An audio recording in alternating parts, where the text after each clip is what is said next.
It's probably a bad idea. Yeah, I really think so. Let me move it. Can everybody please silence your cell phones? Thank you. Give us 1 second. Just a minute. You know, I'm always fiddling.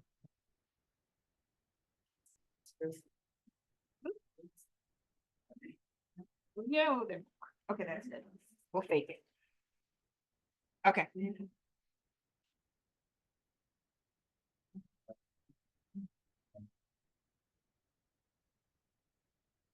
It's on. No, it's not, it's on Bluetooth because we're having a problem with the cord. We're having some equipment failures.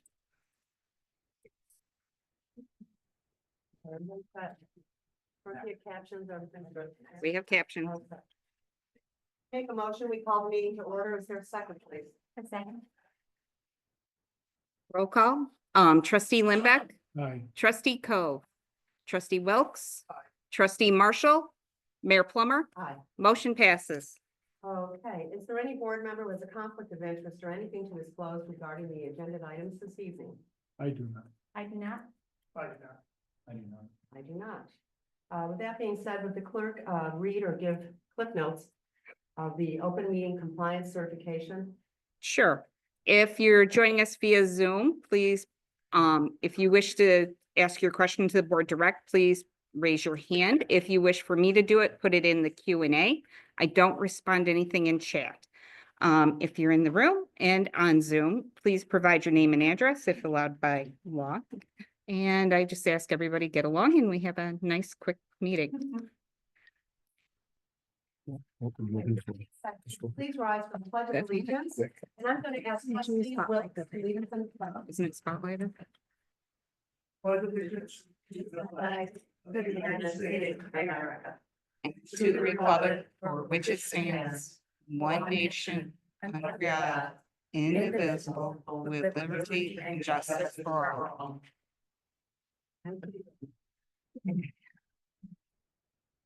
Okay, I know, if you wanted to make comments on certain items tonight, there was the sign-in sheet that, a deputy clerk Alexandria had.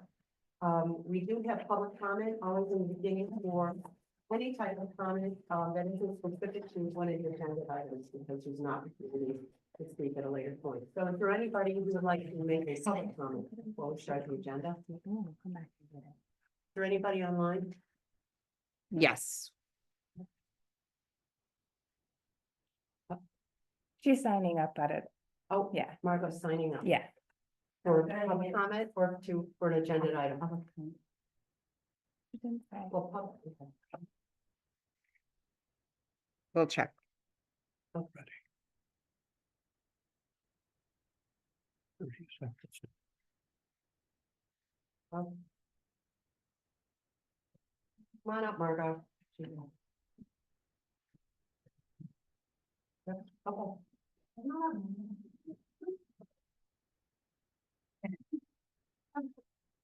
I needed my exercise today. So first of all, I wanted, I'm Margot Fan, and we have a broadcast at 65 State Street in Pittsburgh, and I want to thank Mayor Plummer in particular and the Board of Trustees who were here last year and approved the Vernal Pond project, because we now have 3 gorgeous new vernal ponds already filled with water, wood ducks floating in them, deer drinking from them, and I actually even saw a frog by the edge of one, so it's so totally exciting, I can't say it. We put in 100 and, well, actually we put in 300 plugs of native plants, like the flute-like iris and the marsh marigold and swamp milkweed and junk pine. So it's already the ryegrass that we see that is coming up. So when you go up there, you'll see not only lots of little pink and red flags, but you'll also see lots of green grasses coming up. That's an annual grass and it will fade away. Anyway, so my question is, because after thanking you all and putting up the sign and everything, and oh, we had 110 volunteers as well. And the blog just came out today. If you are on my mailing list, you will get the newsletter.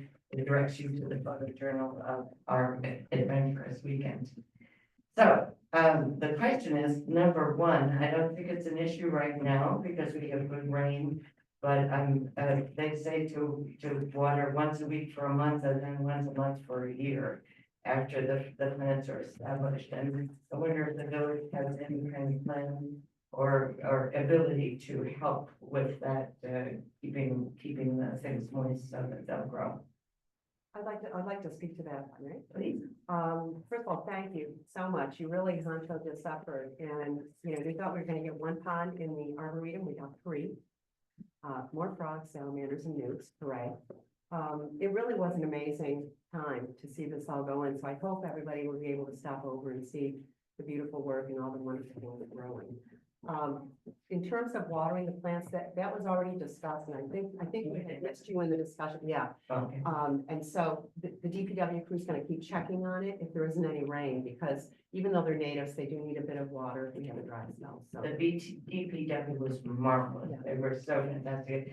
Then the next question is, it just so happens, since I planted native plants at 65 State Street, that I have tons of cut leaf coneflower and white aster and vervain and goldenrod and things like that. Would you like me to submit a plan and proposal for where to put these things in the village arboretum? Or do I have permission to stick them up there, or what would you like me to do about that? Or do you want them at all? You may say, no, thank you, no more native plants. How could we say no to more native plants? Would you say no Let's to a start with that. $400 million jet? Okay. No, I think that's wonderful, and actually, I have some natives that I can even split up too, maybe I should put a big, sort of a call out to our friends in the village, if they have natives that maybe can help us out, because really, even though we're eradicating a number of invasives in the Arboretum, you can't just eradicate, you have to replace with a native. So this would really be an opportunity, actually.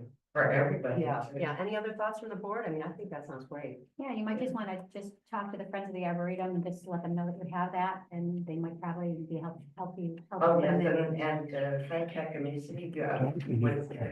every single We need a- day, using the pickaxe. What's that plan, sir? Extraordinary. It was like, Jim It's a free for was there. Are you there every day, Jim? Oh, he gets his shirt too. If I had more shirts, you all get shirts. So, no, that sounds. So do you want a great. specific plan for it goes? Well, if you can let us know where they're going. Also, we've been contacted by a number of scouts that are going for Eagle badges. We love Yeah. to work with them. And they may be interested in supporting that and helping with additional pollinators and, Okay. and troops anyway. I think a lot of scouts showed up and volunteered too. Yes. Yeah, no, we appreciate all of it. Thank you. Okay, well, so we'll be in touch. Yep. Oh, last thing. Ribbon cutting, Mayor Plummer. Okay. Yeah, Would you like to, when would you like to do the? we'll sort that out. Okay, We'll we'll sort sort that it out. out. Yeah. Okay, But thank you. Thanks so Okay. much, Mark. all right, thank you. All right. Bye. Okay. Anybody else for public comment? No one online? Oh, yes, okay. Hello, show your Hi, address, please. Alan Wood. How are you? Thank you, Ellen. Address, please, for the record. In the village, 27,000 Avenue is a property address. I had a question. I know they came out with that $150 registration fee for the multiple units and the VRBO, which I know you're discussing tonight, Airbnb property. I'm curious, do they have the same type of fee for commercial buildings within the village? Did they put that upon some of the people who own rental properties recently, or VRBOs? Mine's been a 2-family for years, and they put that $150 fee on there to register. Now, I'm curious if the people who own the commercial buildings within the village all have to pay that fee as well, because they're leasing their properties out. So I would like some comment on that and to know what's going on with This that. is a residential rental registry. Is there Okay. anything else you want to add? For that? So do they Steve, have one anything for else? commercial properties, I guess? what No. I'm asking. I don't think, I mean, the building, the CEO, building inspector is gonna correct me if I'm wrong. But there's a lot more diligent over or required oversight of commercial rental properties. There's virtually none for residential rentals, and that's why the board, my understanding, adopted that registration. Yes, Steve. Just want to let you know, the commercial, buildings in the village that have residential rentals are paying the same. You know, I mean, they aren't excluded from the rental registration and fee. They're part of the residential rental registry. But not the ones that just have space to, Business space. business space or anything. No. No, I think the answer is Stevie, you have to do more inspections for the Oh, yeah, commercial. have to, fire inspections and. Right, so they're already more onerous for the commercial than what this is. Okay, so more things they may have to repair, but they Mhm. have a fee. Yeah, I'm just curious, what brought about you bringing that fee on to someone, like, if some house has been a double for years, 30, 40, 50 years. Now they all of a sudden, they have a fee that they're slapping on. I think yearly it says on the website, but I think I've heard maybe it's gonna be 2 years. triannual. Okay, We haven't it's on the changed that website, yet. it'll say Oh, yearly. We're amending that. We have a new website, we're trying to switch over. Okay. So, I wasn't sure, I heard it was every other year, but then I saw it on the Yeah. website, I'm like, is it yearly? And my understanding, and I don't really want to speak for the board too much, is that the reason there is a fee is that our building inspector spends time, and just like every other inspection that he does, it's a reasonable cost and expense. So, like, what type of, inspection, like, you did and so forth, because they've never inspected my property ever before. I understand, 30 but years. it's the registration which is also driving the inspection. And he comes in and inspects. Am I wrong about this? Yeah, no, it's a permit fee and an inspection fee. If, I couldn't even begin to tell you the number of hours that we spent to put this all together and to conduct the data, so, I mean, it's.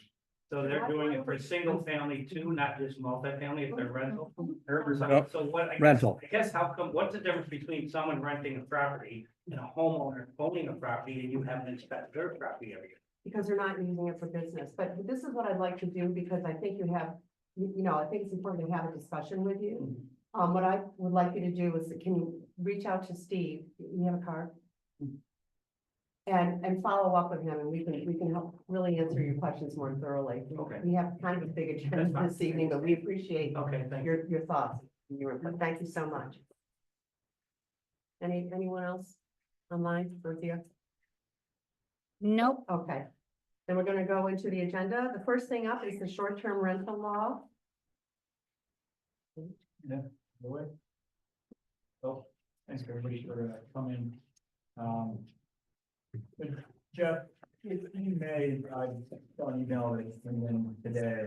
I'm sorry? You have to use the mic. I'm sorry, trusting our phone. Uh, Or louder, yes. Can you speak louder? Thank you. Mine is easier for us. Thank you. Jeff, I saw an email come in earlier today with regards to the specific concerns about voting on the legislation tonight and certain trustees having not participated in prior meetings prior to them being elected. You want to comment on that?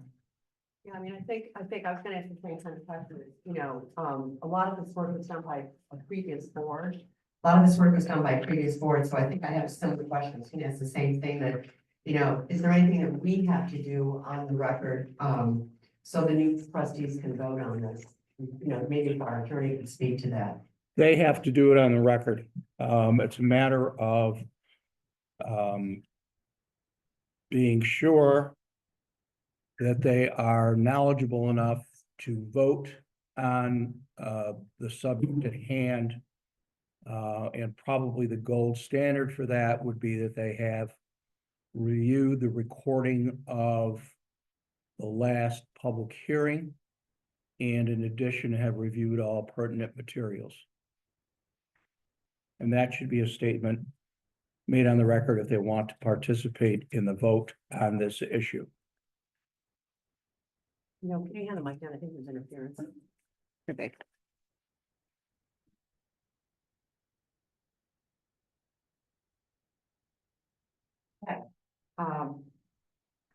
So let's just give a little bit of the background. there's legislation now before this board. We did have a public hearing, actually it was continued. The public hearing was closed, but that doesn't mean that the board isn't willing to receive additional comment this evening. I was gonna say, we wanted to go over sort of the general aspects of what this legislation is that's been proposed. Yeah, do we want to have the two trustees make reference to the comment that Jeff? You could do that, or at the end after all comments, they could either way. I think it would be appropriate that if there's going to be additional comment, that we wait until after that. John? Sorry.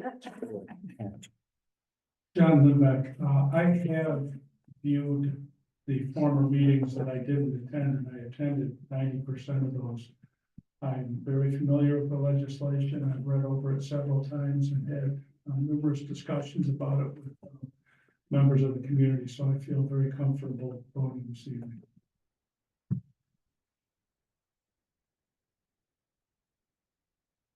David Wilkes, I similarly was at every meeting, so very familiar with legislation, again, speaking with the residents, hearing resident concerns, feedback, board feedback. So I'm also extremely confident voting today. Thank you both of you. So just a bit of the background, we've had a moratorium now. We've had a moratorium now for over a year. Almost two. It continues. And the intention was to sort of hit a pause button and do some research. We had an ad hoc committee of citizens who helped us out. It did some research and made a recommendation. So a report was issued. I believe the report is posted online. Thank you. For anybody to take a look at. A majority found that there really wasn't a specific problem with this community per se. And so didn't necessarily make a recommendation to make any changes to the board. So nonetheless, there still were concerns raised. And here we are. And if you'd like, I can give the background just a little bit more. Right now, the legislation that we have before us eliminates any short-term rental in a residential area. And there are currently 15 total, 15 total rentals. After this, there's 2 that are actually in non-residential areas. They could remain. And then the rest would be eliminated, with the exception, I believe, of 1 that actually is a hosted rental that would be remaining in a residential area. So out of that, 3 would be remaining. And that's where we are at that point. Another component of the legislation is that those rentals, short-term rentals that would be banned in residential areas would have to sunset or make changes, whether they go to a long-term rental or choose to sell the property with this legislation within 1 year. Sure. So, so I think we all have thoughts on this registration or this legislation. I think some of you want to weigh in as well. Would you want to add anything to that, Dave? Couple things, and then we'll. So the current legislation, as it's written in residential zones, any hosted short-term rental is permitted.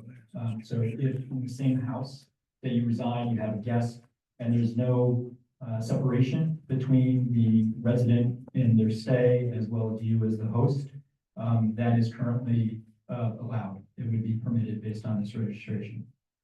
The other component is residents who want to rent their home during things like the PGA. There is permitted, I believe it's 15 days that is embedded in the legislation that would permit folks to rent their homes unhosted. Right?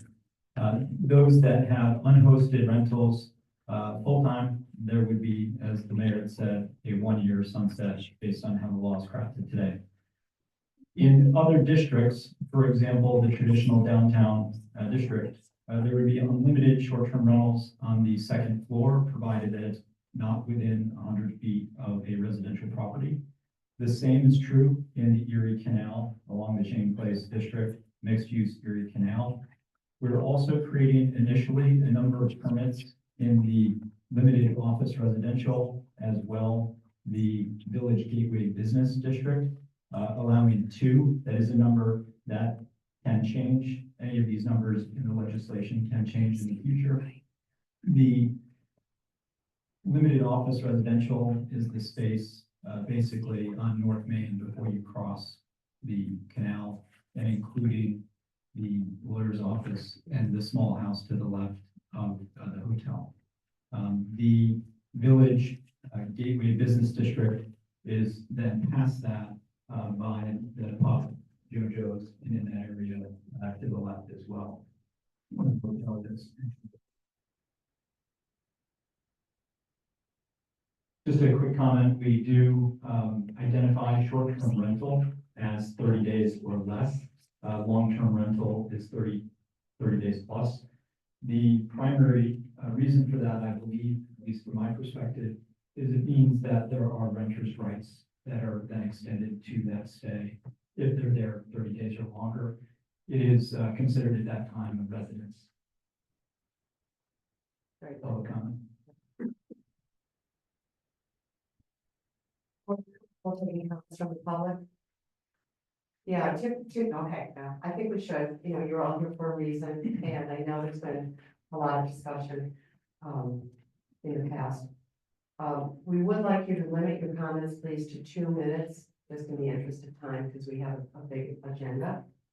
And Alexandra, you have the list of people who may wish to speak. We do.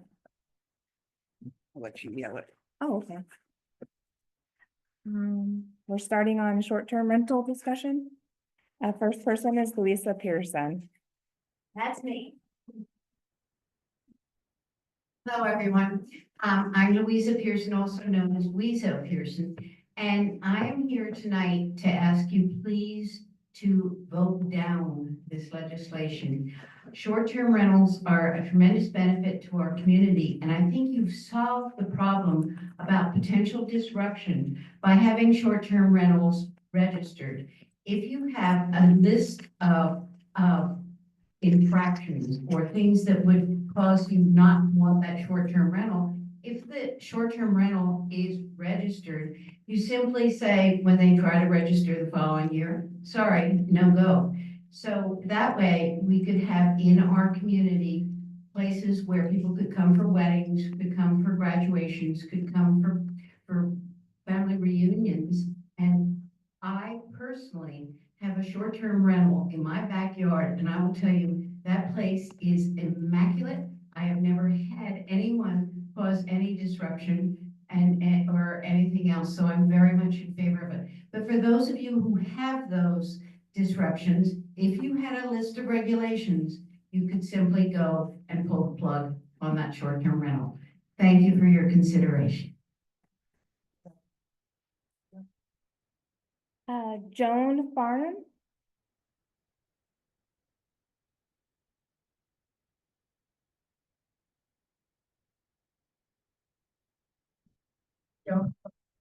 Washington Road.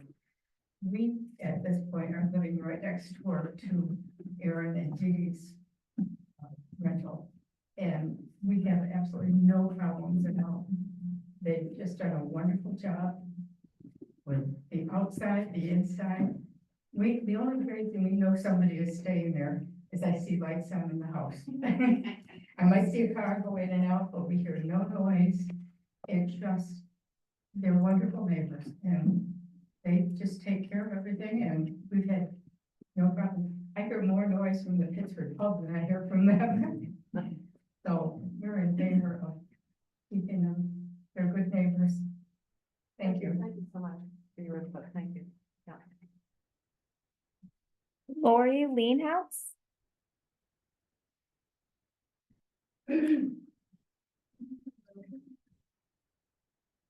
20, which is right next to the fire station. I intended to live there, but have remained in Macedon in the short term. I have a short-term rental Airbnb in Macedon. And just to give you an idea, the people that were there this weekend had a son graduating from RIT. And the son stayed there, the parents and the grandparents. And they said it allowed them to have the space to do a family gathering, which is a very special need that I repeatedly see in Mass, that I believe would be a valid reason to allow more here. Legislating. I keep it very clean and there have been no complaints. It is on outside cameras, the Airbnb I have, and I can contact them if there's any problem, which is very, very. So I'm disappointed because I thought 21 Road would make a great historic house to offer the public to show them what the landmark village looks like in a historic house.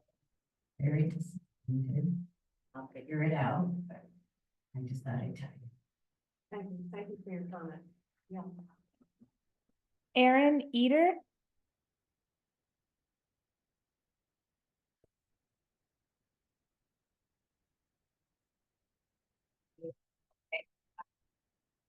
Erin Eater, 23 Allen Parkway.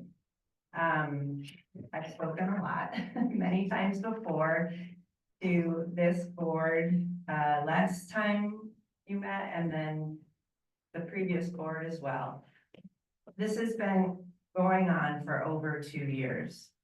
It's been a really hard thing, actually, for us short-term rental owners who purchased homes like this Liam House with the idea that this was something that was allowed because there was not a regulation at that point.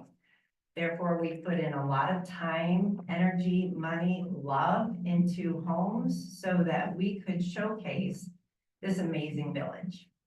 The renters that we have are families to a T. They're families of kids graduating. We had somebody who came for their daughter's RIT graduation. They contacted me and said, how far away is it? I said, well, it's 20 minutes, but you've got to see Pittsburgh. They stayed there. The reviews we've had glowing. I know the other short-term rental reviews that we've had in this town glowing. I'm disturbed by the fact that there was a committee that put together a report and they spent a really long time on it. And the previous board decided, some of them, at least the majority, to go with a report that one person had written. And I don't feel like that is actually listening to the voices of the committee that you put together. What I'm asking for is, I think that I understand your concerns. I think reasonable regulations, we registered, we are certainly going to take care of everything. If there were ever any problems, which there still haven't been, correct? Not one problem. So what we've done is legislated for something that hasn't happened yet. My final thought is that if you limit the amount of short-term rentals in the village, that feels appropriate. You can certainly be able to regulate, you can make sure that the village does not experience problems in other communities. And I thank the committee that wrote the report that said that Pittsburgh, the problems that happen in other communities, that from their research, which was extensive, are not present here. And we are a testament to it because we know from our reviews and from our neighbors that this is a really, really good thing for Pittsburgh.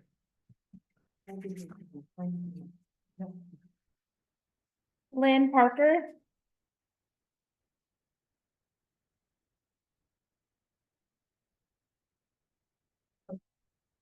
Glenn Parker, 46 Rand Place. This has been a long journey that I feel I've been on since the beginning. I know we put together many of the points that were just referenced after looking high and low all around the country at various communities to find applicability of their problems, which are the ones that usually get published if there's a problem. And we find ourselves right now without an argument that we could lose or win, because I still, to this day, don't know the reason for so many of the board members of the last board, some of which are here tonight on this board, as to what you are benefiting the community by your decision, or what risk do you have or attempting to solve. And I think that came out more vividly this past weekend, as I was saying goodbye to a family who came here for RIT graduation. And he said, "We'll be back." I said, "You may not be back, because in 3 days, this community's board will vote on legislation that will essentially outlaw short-term units." And he said, "Why?" And I said, "I honestly cannot tell you why." And I'll leave it there. Thank you. Thank you for your comment. I'm just gonna check the back side of the sheet. Okay, I'm just gonna check and see if anybody else has signed it. Is there anyone online wishing to comment while she's doing that? Nope, not at this time. Thank you for everybody who's spoken. Those are very good questions, and I think that maybe many of you have not read the actual legislative intent, which is in the very beginning of this local law. The Board of Trustees of the Village of Pittsburgh hereby find that it is in the public's best interest to control the short-term rental of residential dwellings and require the registration and permitting of such short-term rentals to protect the public health, welfare, and safety of its residents, preserve the character and integrity of the residential neighborhoods, ensure that the value of housing is tied to its use for residential purposes, while helping to maintain the affordability of both residential home ownership and long-term rentals, to promote economic stability, to protect the stock of residential dwellings, to maintain the historic character of the village, to regulate and minimize the impacts of increased traffic, noise, trash, and similar land use impacts, which are sometimes associated with short-term rentals. So I just want to go back to economic stability. There is research, there is research done that when a house is on the market, if a buyer is looking to buy, they will ask what is next door to them.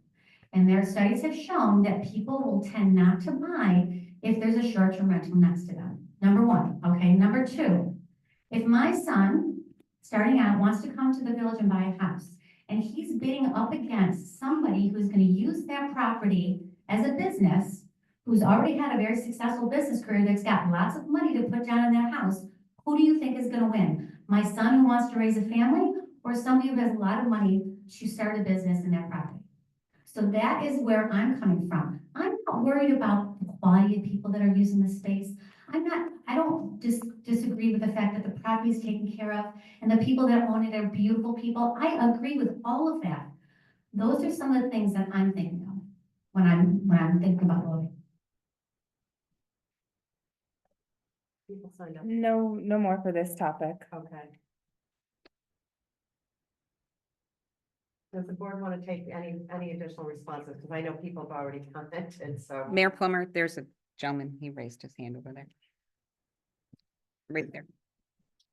You can, I thought, you. Yeah, we have. Sorry, Okay, I saw so a couple someone standing people, back I was there. gonna pick- Oh, I'm sorry, he hadn't. Yep, that's okay. Please open next. Okay.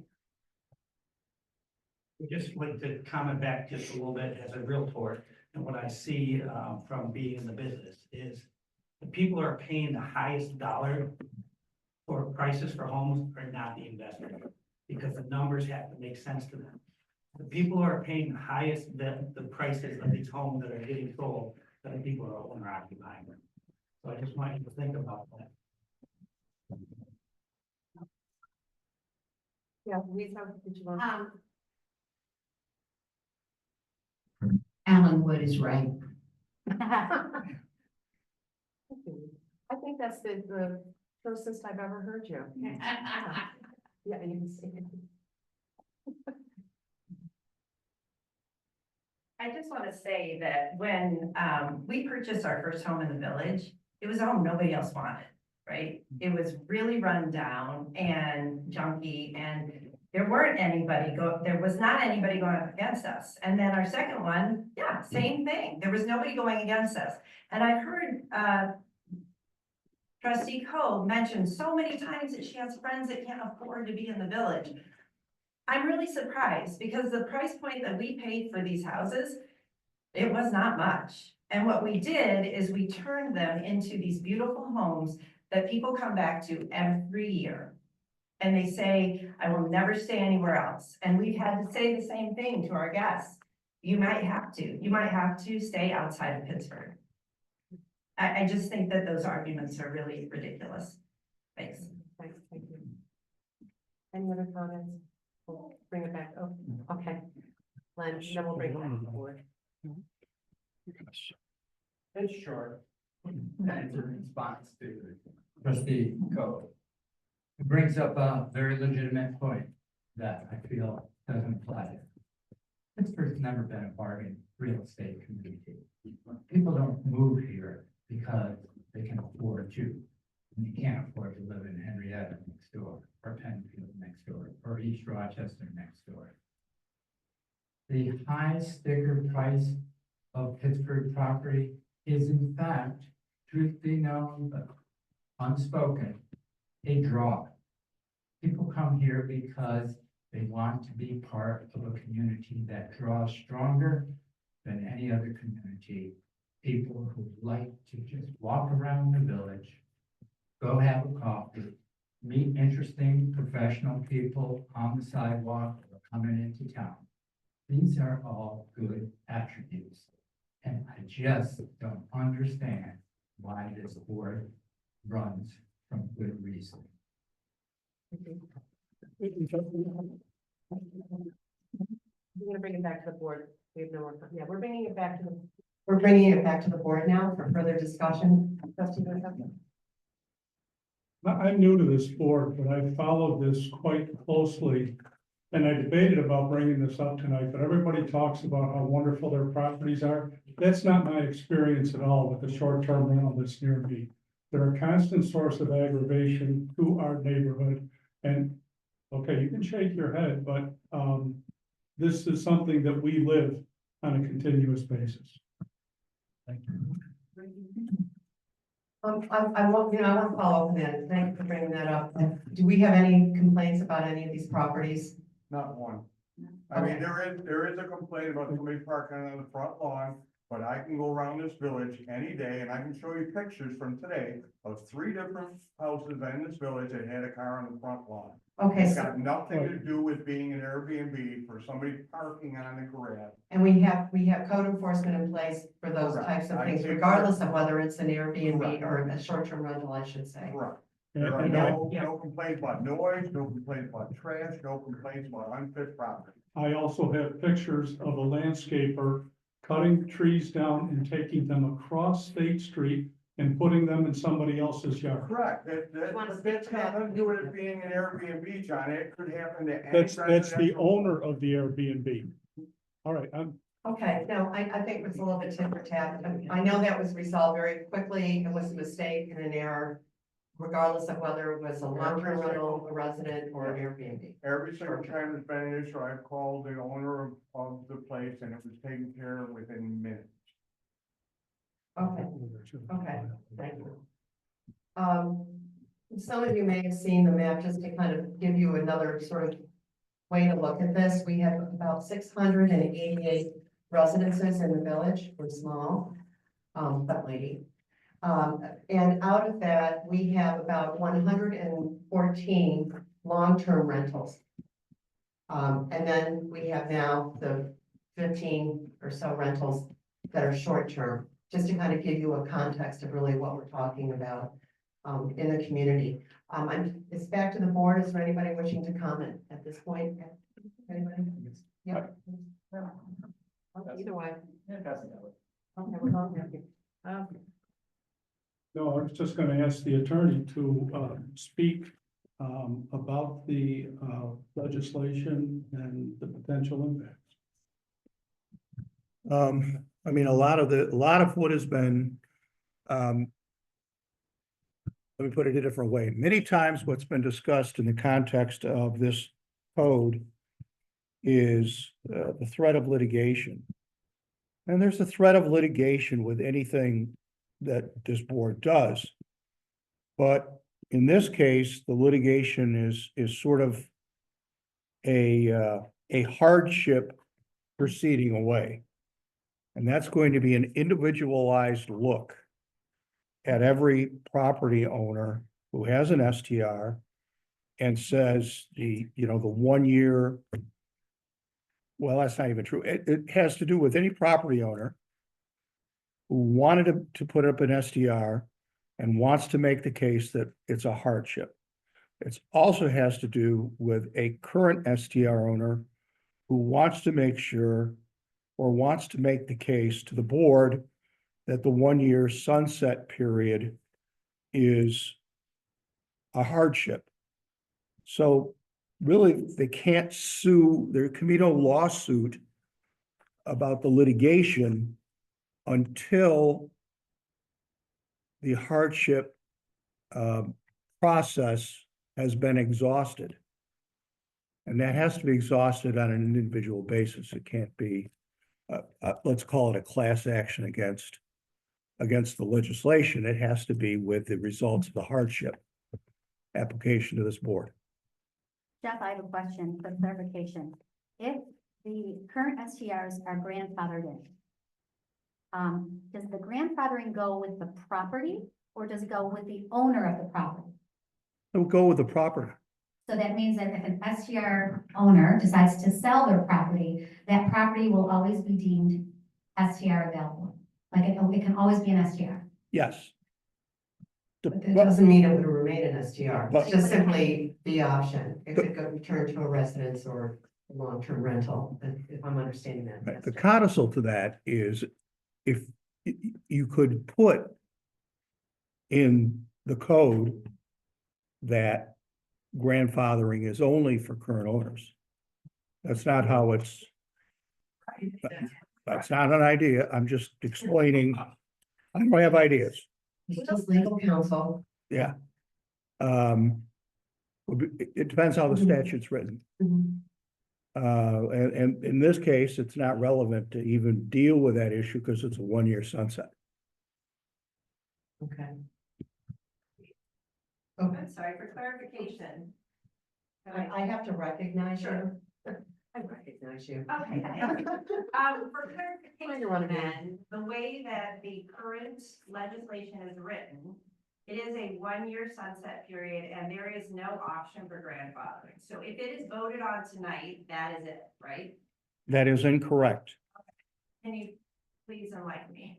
Yeah, there's a hardship Okay, provision. but the hardship is determined by a board that is already mostly prejudiced Uh, against short-term rentals, which is why they took the. Yeah, and that may or may not be. Oh, it is. Let me finish. No, let me finish my answer. Okay? This board cannot be whimsical or biased in their review of, ma'am, I don't really appreciate No, I'm the sorry. gestures. This board may not be whimsical in its hardship approach. It's going to be a dollars and cents review of the needs of the property, not the applicant. I'd like to just chime in here too. We have legislation before us and we've talked about what is contained within the legislation. the board at any point in time, even this evening, can amend this legislation going forward, as long as it is less restrictive in terms of how it is amended. Am I correct? I just want to.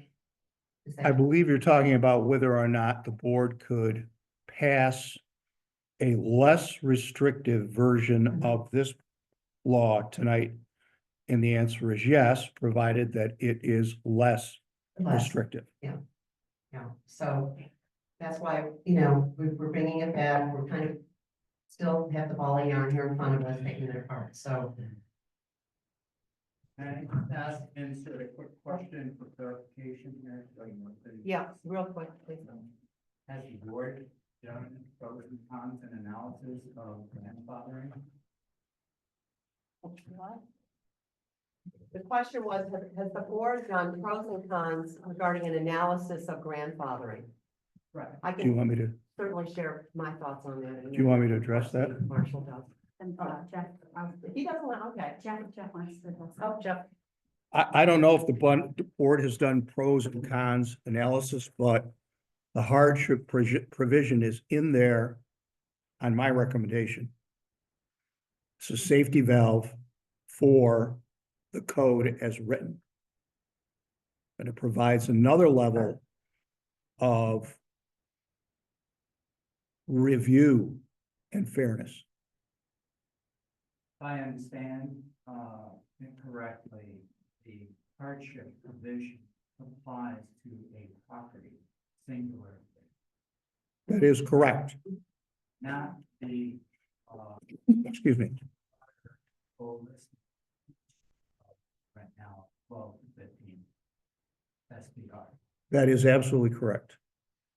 So my question is about analysis of pros and cons for treating the existing well-behaved and exemplary owners of the property into a collective decision that applies to the big. I again would have to say that the decision about including a hardship provision is based upon my recommendation that no property is like other property. And that all of the many of the financial constraints on one property may not be the same as constraints on another one. And it is a real fair way to deal with people objecting to the termination of their use of a property as an STR. I see your point for singular consideration. My point is about grandfathering, pre-existing, have done no harm, have garnered many compliments and thanks from users as well as neighbors. We have a neighbor right next door to an STR here. Why do you fear for that? Well, If it continues. I'm gonna answer the question, but it's really a board answer. And the board answer is that I'm not saying you won't. I don't run this board. everybody cares a lot But about this my topic. Let's all- perception, I'm sorry, Mayor. No, I was just saying, let's all hear each other, please. Yeah, my perception of why the board did what the board did is for the very reason that is set forth in the legislative intent and everything that this board has been talking about since it started considering this issue. Now, that's my opinion. And Thank you very much.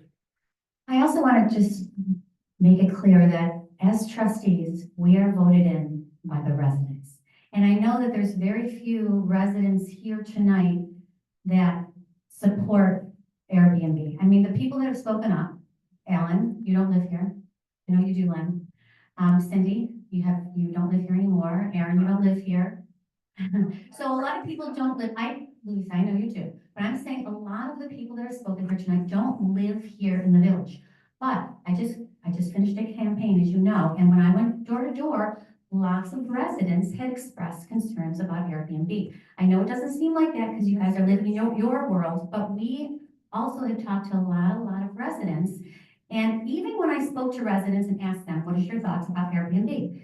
Many of them said in the very beginning, oh, you know, if there's no problem, then it's fine. And then they said, what do you think about an Airbnb next to you? Oh, no, not next to me, but down the street's okay.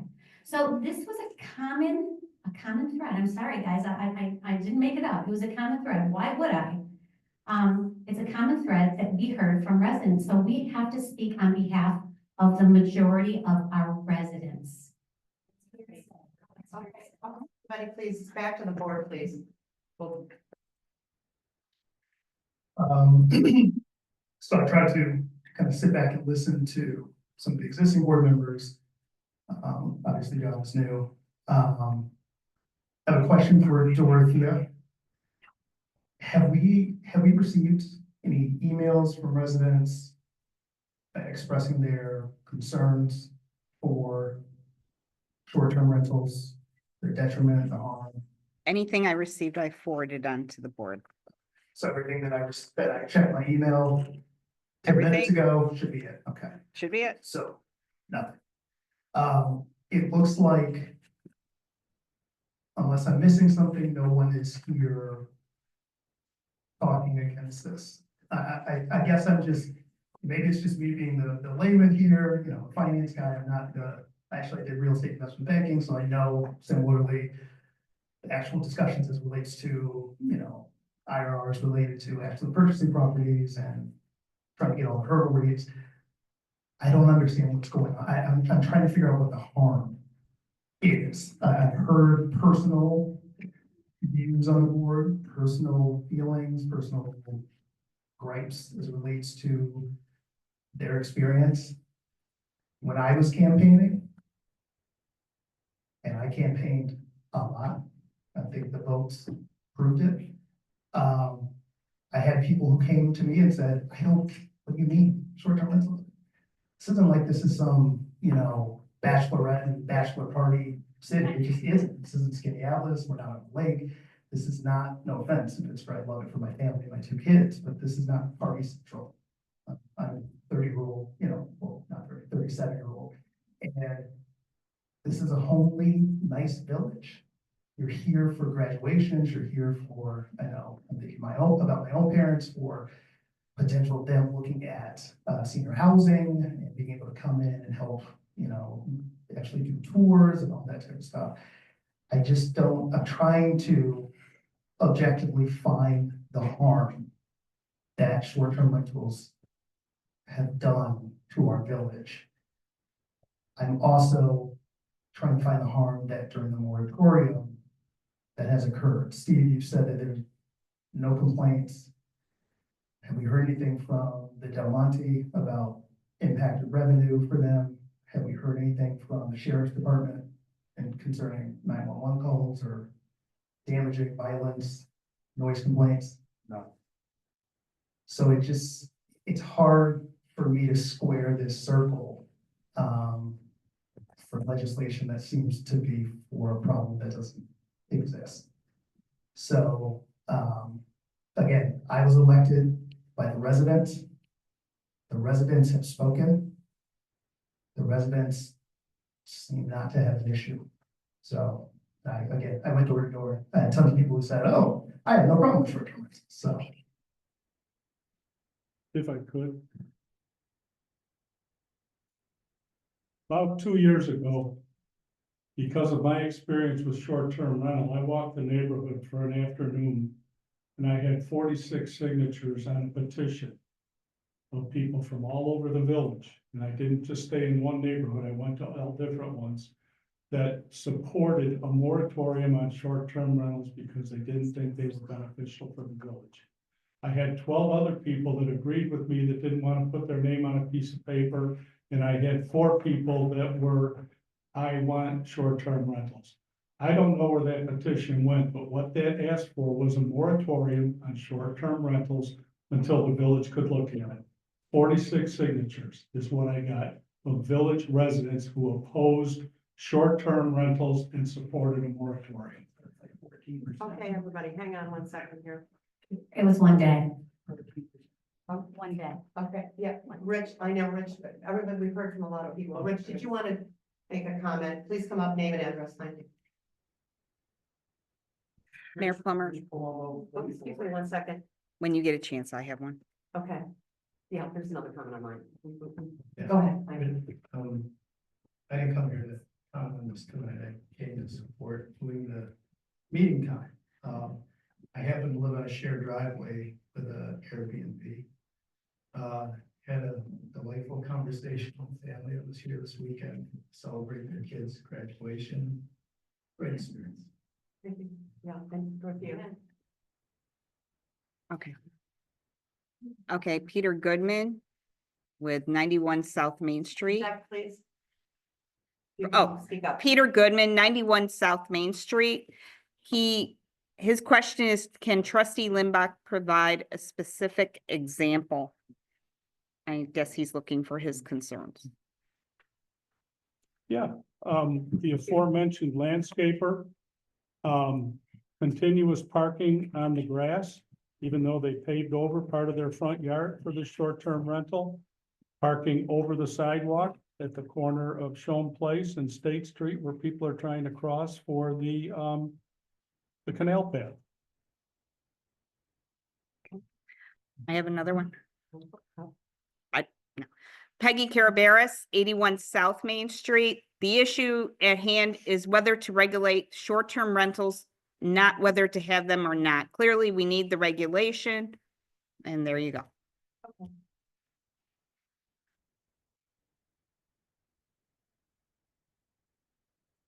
So we've heard a lot of comments tonight, and I think if it's okay with the board, the back and forth probably should just be before us and move forward unless there's any residents who have additional comment.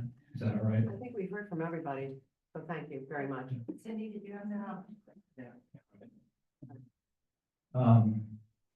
So we've had a public hearing, it's closed. It's nice to hear additional comments, and certainly this is a hard conversation, and I appreciate everybody who's invested in our community and brought people here. I believe it was Lisa's comment with regards to, we're not trying to remove short-term rentals from the village. We're trying to relocate short-term rentals. It's a difference. In terms of harm, sorry, my preference would be to not go back and forth. That's okay, then. I just wanted to ask if this is Hang on. equivalent consideration. This is back, One-year rental. this is back to the board. Sorry, I missed that. I'll entertain the question. What was that? I was wondering if there's same kind of consideration being, to look at bringing one-year rentals into and underneath the same umbrella as restriction. No, because long-term is 30 days plus. Yeah, but that's the definition of how long it stays. It's a question of residency. It's pretty well founded in case law. Okay, if we could just bring it back to the board. Yep. So I just talked to a family the other day, and this was nice to hear. They said, we just moved into the village with our family, and we found a nice, it's nothing special. It was a nice fixer-upper. We have some work to do, but it was nice that it was available. And I respect the work that people have done with regards to improving properties, and it is concerning that a board here can take that away essentially. And so for that, it is a challenge. I wanted to read something and then open it up for additional modification and suggestions as to how we can change it, if appropriate, to be more flexible, and then move forward. As many of you know, we've been working on short-term rental legislation since the summer of 2023, when the village enacted a moratorium on short-term rentals. We define short-term rentals as a stay of fewer than 30 days. Since then, we worked diligently to gather information, speak with residents, business, and property owners, and consider the best approach for our village. Our goal has always been to thoughtfully address the presence of short-term rentals in a way that preserves community character, promotes neighborliness, and anticipates future impacts on the village. First, I want to express my respect for those who have invested in the village through short-term rentals. These individuals are, in many cases, well-intentioned and interested in supporting our community. Recognizing this proposed legislation includes a generous 12 to 12-month currently transition period to allow property owners time to convert their properties to long-term rentals or relocate their operations. This timeline, paired with the 18 months we've already spent crafting the law, reflects our commitment to fairness and thoughtful planning. We've included hardship provisions to offer flexibility where needed. While the new law will no longer permit short-term rentals in residential zones, it does allow them in designated mixed-use areas along Shane Place, the second floors of our traditional downtown, and along North Main in the limited office residential. The intention is simple. Let residential neighborhoods remain residential. Let short-term lodging, essentially hospitality businesses, take place in appropriate commercial and mixed-use zones. Some may ask, why act now if there haven't been any complaints? Well, there is no way to formally submit a complaint. Do I call Steve and say, hey, Steve, I want to complain about my neighbor. I don't know who it will be, and they haven't done anything wrong. But I don't like it much. I don't like it as much as I did before, when it was my neighbor rather than a guest. I'm concerned that our community of neighborliness is breaking down and hurting what I love most about living close to others. I can't make that complaint. Some may ask, why not grandfather existing rentals? And the answer lies in what it means to be a community. There's an unspoken bond in a neighborhood where people recognize each other at the bus stop, know who their children are playing near, or feel safe asking their neighbor for help. That bond is disrupted when a home turns into a revolving door for short-term guests. Will those short-term visitors help carry the groceries or lend a hand when somebody's in need? Will they pick up a package when you're out of town or keep an eye on the kids? Community isn't built on guest reviews or checking codes. It's built on familiarity, trust, and shared experiences. Something short-term rentals may not be able to support.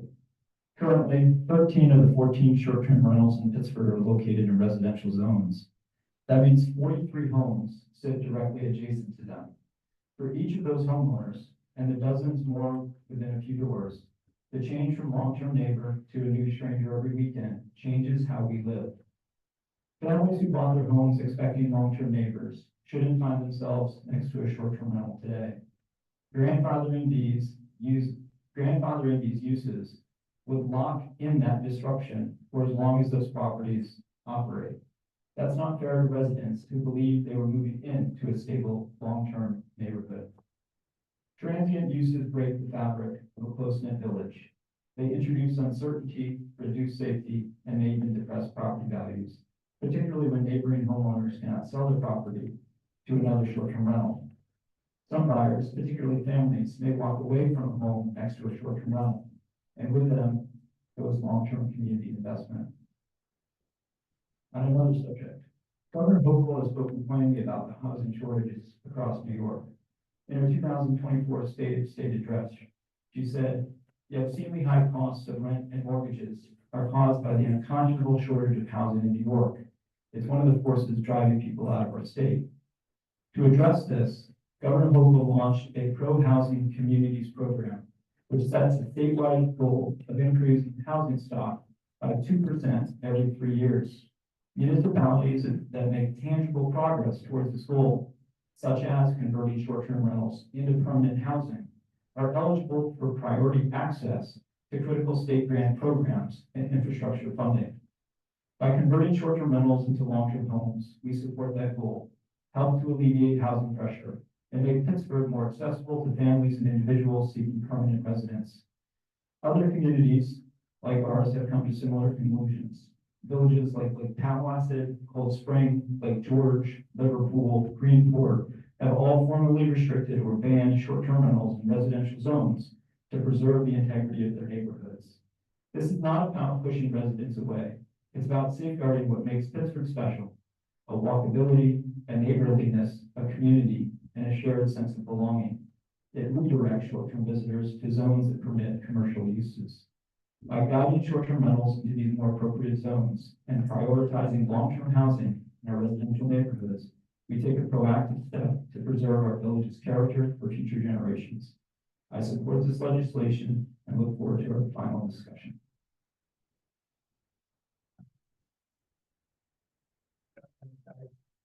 Those grocery carrying people existing when my wife was pregnant, that was on me. I'd like to say something, and I want to go 10,000 feet up. And this is, why do you even write legislation for a community? You write it because maybe there's a safety issue and you need to address it through legislation. You write it because the legislation will make something better for the community. When you identify a problem, want to solve it, legislation is the way to do it. I think we're kind of focusing on a donut hole and not a donut. I look at evidence. I look at empirical evidence. We have absolutely no empirical evidence on the record of significant complaints because of short-term rentals. We know that for a fact. We also have data that was put together by an ad hoc committee. We did a lot of research and made a recommendation and really recognized the fact that while other communities may have, banned short-term rentals or whatever, it wouldn't have been a problem necessarily in our community. Because no one comes here for spring break. We're seeing that we have a different demographic that comes here. We have a different price point. And that also applies to why people move here permanently. I say, as much as you may think that there's a problem with having 12 houses in a residential district, somehow removing housing stock, we also have a problem that has gone on for years. And Steve, we were talking about this today. People who come in and they buy second homes here and they're empty. How does that help a neighborhood? How does that create the fabric of the community? We probably have maybe 20 at least throughout our village, which is even more than the short-term rentals that currently exist. Now, I support the idea of opening up the areas, commercial areas to put in, short-term rentals. But how can we legislate something that has not truly been identified as a problem? And I go right back to what Trustee Cove read about the legislative intent, that we want to protect public health, welfare, safety, preserve the character and integrity of residential neighborhoods, maintain affordability, economic stability, protect the stock, maintain historic character. I'm looking at all of these things that have been identified and tell me, what have the currently existing short-term rentals done that doesn't even meet this? Nothing. I cannot find that. I don't see that. I would like this board to consider just grandfathering in what we have. I agree, no more in residential areas. I absolutely get it. Maybe say grandfather in, and if you sell your property, one and done. It's over. But I don't think it's fair to penalize people who are part of our community, whether they actually live here or not. They have invested in our community. You're all stakeholders just as we are, whether you are an actual resident or you put your money here to open up a business, run your short-term rental. You're part of our community and you're supporting our community. I cannot, in good faith, vote for this legislation the way it's written. I ask that we amend this legislation and at the very least, give people more than 1 year. Can we give them 3 years to sort things out? This is a heavy lift for a very small amount of people, but it's important. And they've spoken up, and I want to say I'm listening, and I've listened to the residents too when I was campaigning. We must have had a different thread because, again, I agree with David. So much of the feedback was like, why don't we just grandfather them in, not have any more in the residential areas? We get that. I've never heard of a problem. Legislation, I think, when it's properly written, isn't all or nothing.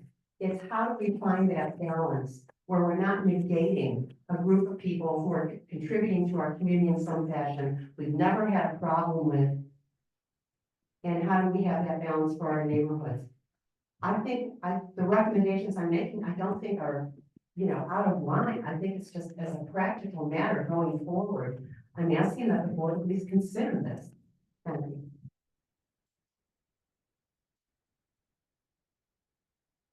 Thank you, Mayor. To answer one of your questions, why write legislation? I think what you also have forgotten to include was protection, future protection. That's another reason why you write legislation. We agree, that's grandfathering, done. So I also want to say that, if we grandfather these current STRs in, then how about Lori? I mean, Lori doesn't have right now an Airbnb, but she wants one. So where do we draw the line? What's fair for people that are kind of waiting to see what happens? Now, we've granted the people that have already had them, but how about all the people that would like to? Now, what do we do with them? Just say, sorry, you're out of luck? Make a minimum.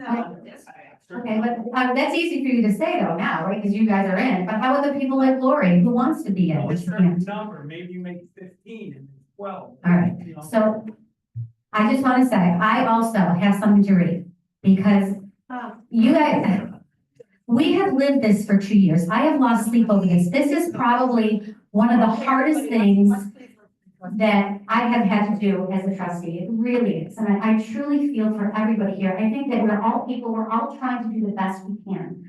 I think that this legislation, we have looked at ways that we can satisfy everybody. We're not going to satisfy everybody 100%.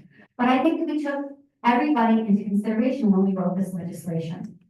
So I just want to read this because I had to put this down in writing because so many things went through my mind.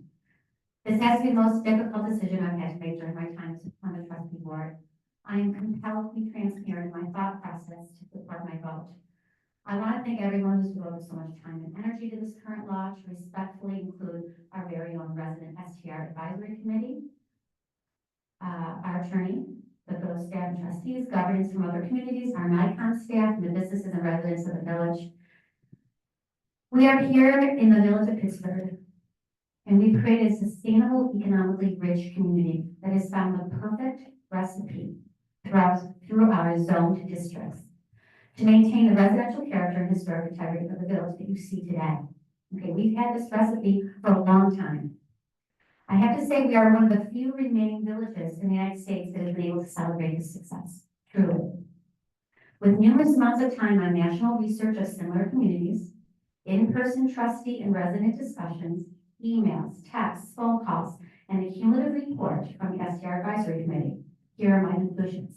Now remember, it's not just the advisory committee. We put together a committee because that was one of the pieces, one of the many pieces. It doesn't mean that we said, advisory committee, you come up with what we should do and we'll do it. That wasn't the deal. The deal was help us to kind of do some research about what's happening in the nation. I understand the benefits of STR to allow homeowners to supplement their income to defray costs of the housing market, to provide another option for visitors, and to increase new traffic to village businesses. I understand that. We all understand that. I appreciate the renovations, the special attention to detail, the unique opportunities to visitors, and to the meticulous upkeep of the buildings from the STR owners. We truly do. I truly do. My opinion is that STRs should not be operating a commercial business in a residential district. That's kind of what I'm stuck on, guys. We have a district code, we have district and codes, and one says residential, and there's a description of what a residential dwelling is, and one says business. So how can you put a business in a residential district? That's what I'm stuck on, truly. That's a hard thing for me to try to get over. I do see a difference in long-term and short-term rentals. As long-term residents, like Dave Marshall said, live, they get mail, they vote, they become a fabric of the community. Whereas short-term renters are visitors. They're visitors, not saying it's a bad thing. We love visitors, but they're visitors. They don't live here. My concerns are that the majority of residents that live in our community do not want to live next to an STR. I fear that STRs will reduce the affordable housing stock by removing dwelling units from the market and driving up demand and costs for a limited remaining housing supply for people who want to live and raise their families here. Property value decline of homes next to STRs have been cited. Unfair taxation on other lodging businesses to include local regional tourism tax and fees, and state and federal taxes have been a complaint. I believe it is in the best interest to promote and protect the health and welfare of the village residents to regulate STRs allowing their use in non-residential districts. This law offers an appeal process to current STR owners to respectfully be heard on an individual basis so that we can talk with you individually. The less than 30-day rule, which is a gold standard nationally, will allow for residents to share their home during special events. We talked about that, the PGA solar eclipse, the Bills camps. I see two competing goals here. One, protecting the housing stock for residential living. The other being STR business tourism benefits. That's kind of, I'm trying to like weed it down so I can get a better understanding. So I'm looking at housing stock for residential living as compared to tourism and visitors. So as an elected official, I've got to lean towards the residents, the residential housing staff, because that's what I was voted in for. I was voting to be the voice of the residents. My role as a trustee is to be the voice of the residents. I must vote for the people.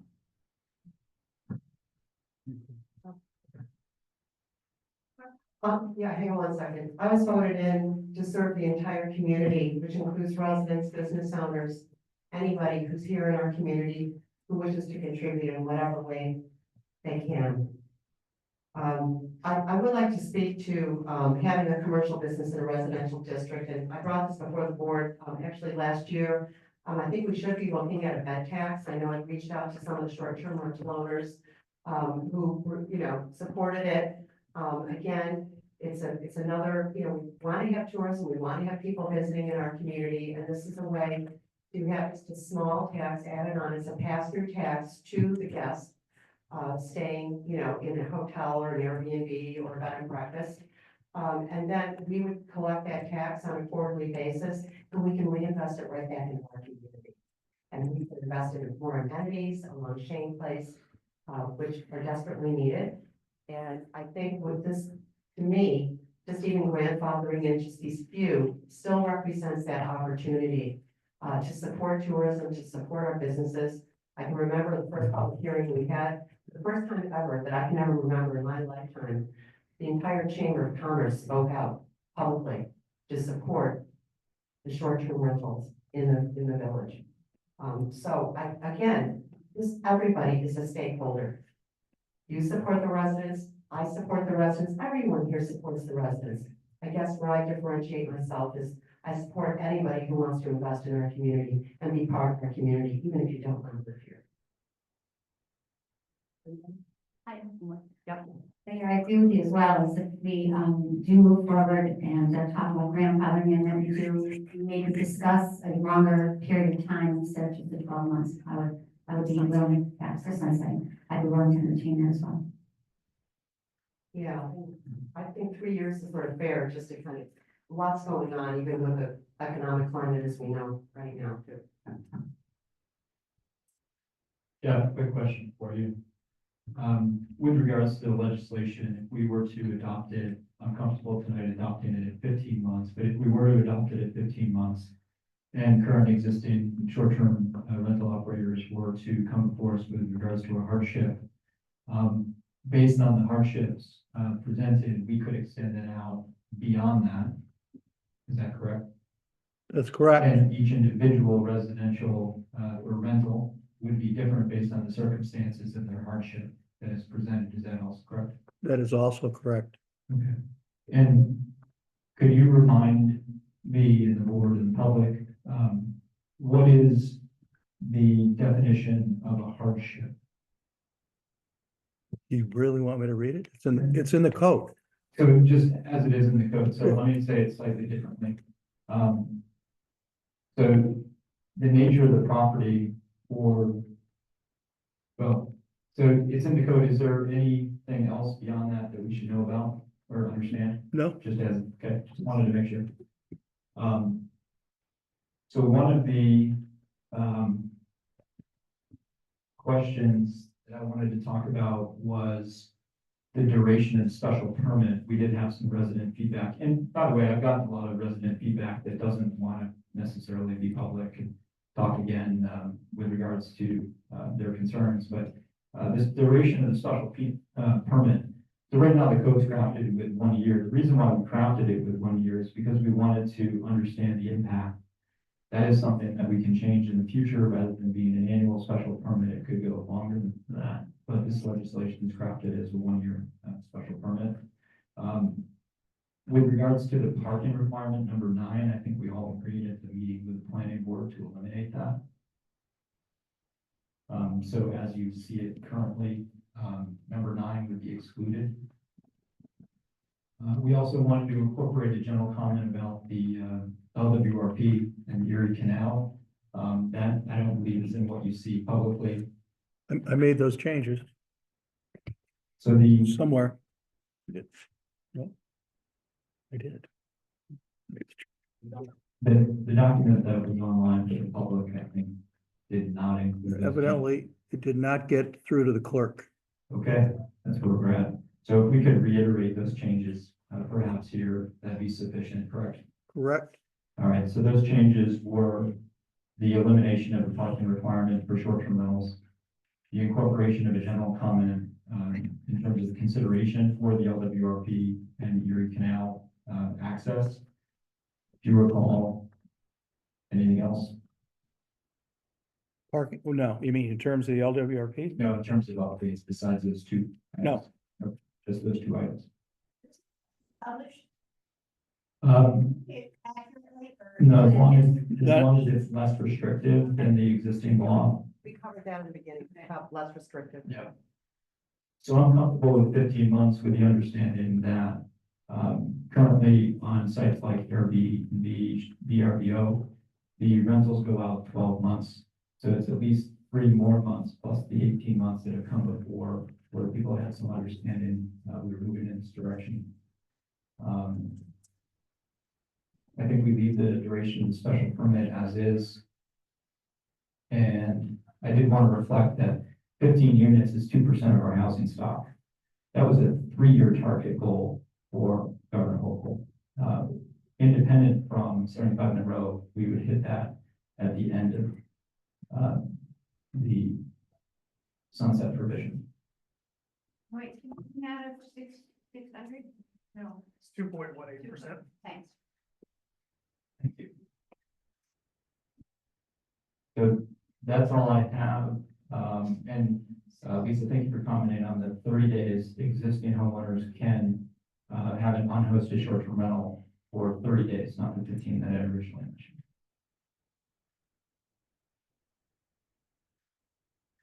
I just have a question about you had mentioned long-term rentals. How many long-term rentals do we have? 114. 114, so it's what? 16% of the housing stock? Pardon? 114 rentals out of 688. So 16% of our housing stock is rental homes owned by someone earning rental income. That's why it should not be ignored, and that's why I keep asking. Thank you, everybody. Right. Thank you, Dr. Ford. So, Thank you, thank you, thank you. so Brian, you want to- I think just 2 quick things, and I'll leave it at that, because we're already an hour and a half on this. I think the bigger concern we have as relates to housing stock and who can afford to pump up the prices of these houses. People like myself, I moved here from New York City, my options for 2 kids was either a $3 million condo in Manhattan or a $300,000 house here in Pittsburgh. I was able to tell the realtor, whatever it takes, give me the house. I'm the problem, right? It's people coming out from other, cities, people growing families, working professionals, like we talked about. The benefit you get from Pittsburgh is you have a great crop of individuals, professionals.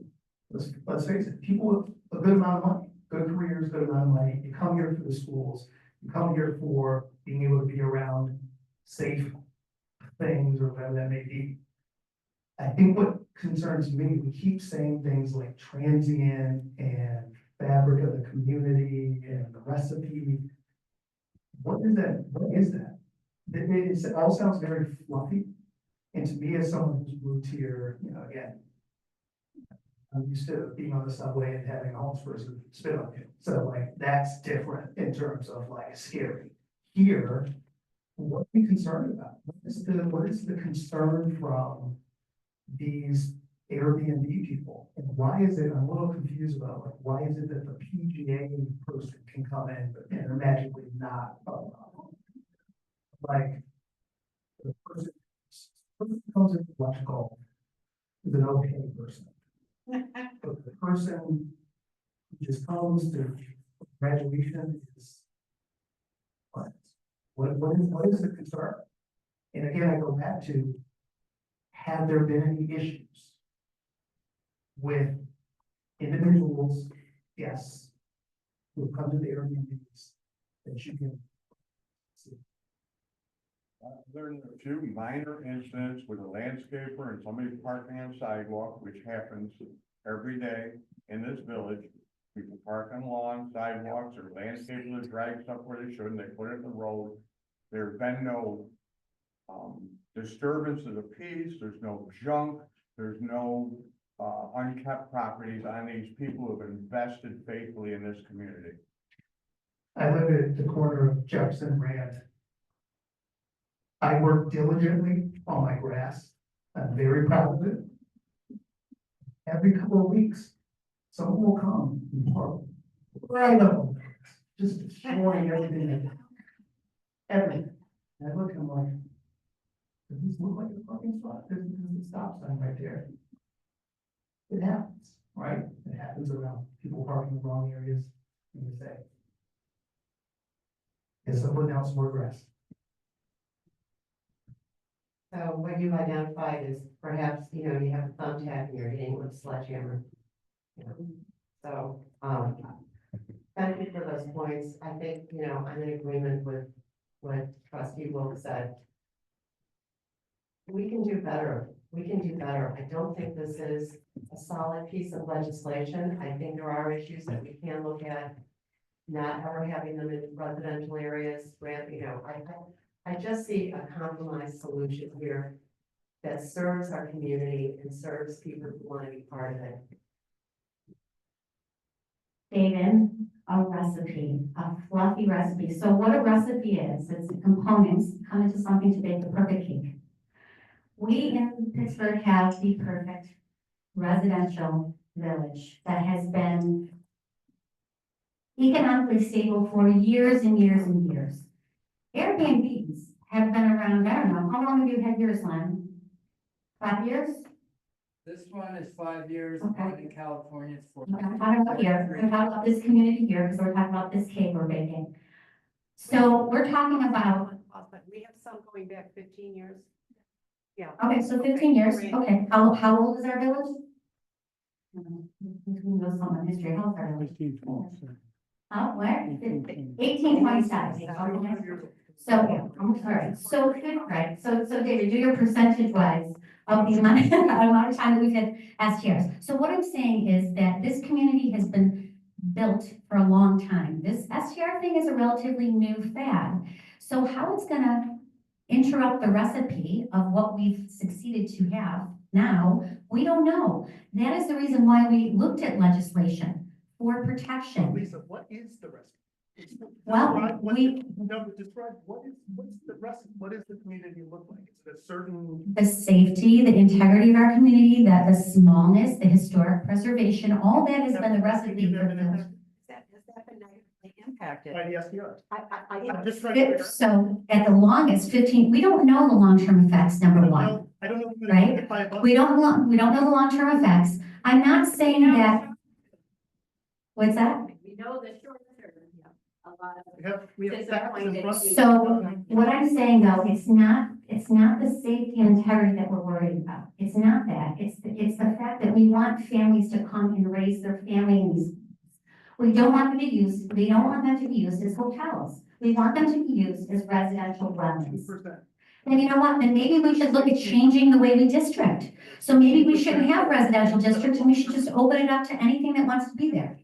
We have districting for a reason. That's an all or nothing No, comment. so then, all right, so then maybe we change all of our residential districts to multi-use. No renting, none. No rentals. So you want to change all residential districts to all rentals.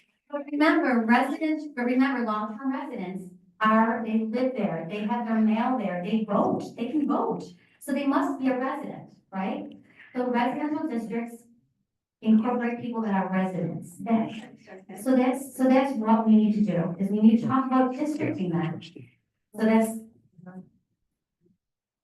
This village was founded on a mix of merchants living on the ground floor and their families living on the second floor. And Southern parents and Southern churches. And it's been like that for over a century. Okay, but you know, look, I appreciate everybody's comments and I know we're having, you know, it's a heated discussion here. I do think I understand your comments about residential districts and preserving the fabric, and it's all part of the recipe, but we can't have the recipe completed and the cake fully baked without having a vibrant business community and people in a wide variety of ways. And so short-term rentals are, quote, relatively new. They go back 20-some years, easily more than that. They may be a little bit more new to our village. But that doesn't mean it's a fad. It doesn't mean it's something odd or awkward or how did that happen here? You know, we're only residential. This is another way for us, one, to collect revenue, get more tourists in to spend money, have people come back year after year because they love the village. Some people have come and stayed in Airbnbs and then they bought here because they want to live here. This just is another option. And I defy the trustees here who want to support this legislation to give hardcore facts other than anecdotes about why the current legislation serves the entire community. Give me facts, please. Is there a fact about how many people have rented here and then come back and bought, or is that just conjecture? Oh, yeah, I can tell you. Airbnb people. There's, How many? oh, no, I'm just saying I know people who've done it. Okay, but we You don't know. have any facts. I can tell Okay, you, my whole- it's the Fleischman and Torres family. They came and stayed in Airbnbs and then bought here in the Okay, village. so that's one. Yeah, no, I'm just saying. My whole recipe, if you will, is I bought in a residential zone because residential zones are established for people to reside in. And the typical neighborhood, you get money from your property by maintaining it, improving it, and over time you sell it. Okay, and let's face it, we all moved into residential neighborhoods. And now I've got a motel 2 doors away from me. Doesn't pay any additional tax for having that commercial use in that business. And I think that residential neighborhoods belong as residential neighborhoods and not commercial enterprises. And that's my objection to short-term rentals. Okay, thank you. All right, I think we kind of all have our own, everybody's weighed in. I think we all know opinion, somebody is online. We have a couple people online that have asked to speak. I indicated to them the board is not taking further questions because it was brought back to the board. We heard from One gentleman, one question, and another person we have not heard from. Well, you know, I think somebody that hasn't spoken, and Yeah, then let's bring it back to the board. I think everybody understands where we all fall out on this, and let's wrap this up. Okay. I'm gonna go with the person we hadn't heard from first.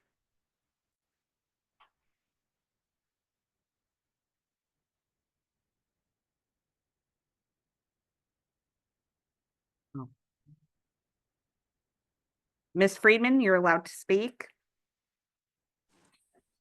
Hello, my name is Janet Friedman and I live at 77 State Street. And there is up the block across the street from me currently a short-term rental, which I know has been referenced here a couple of times.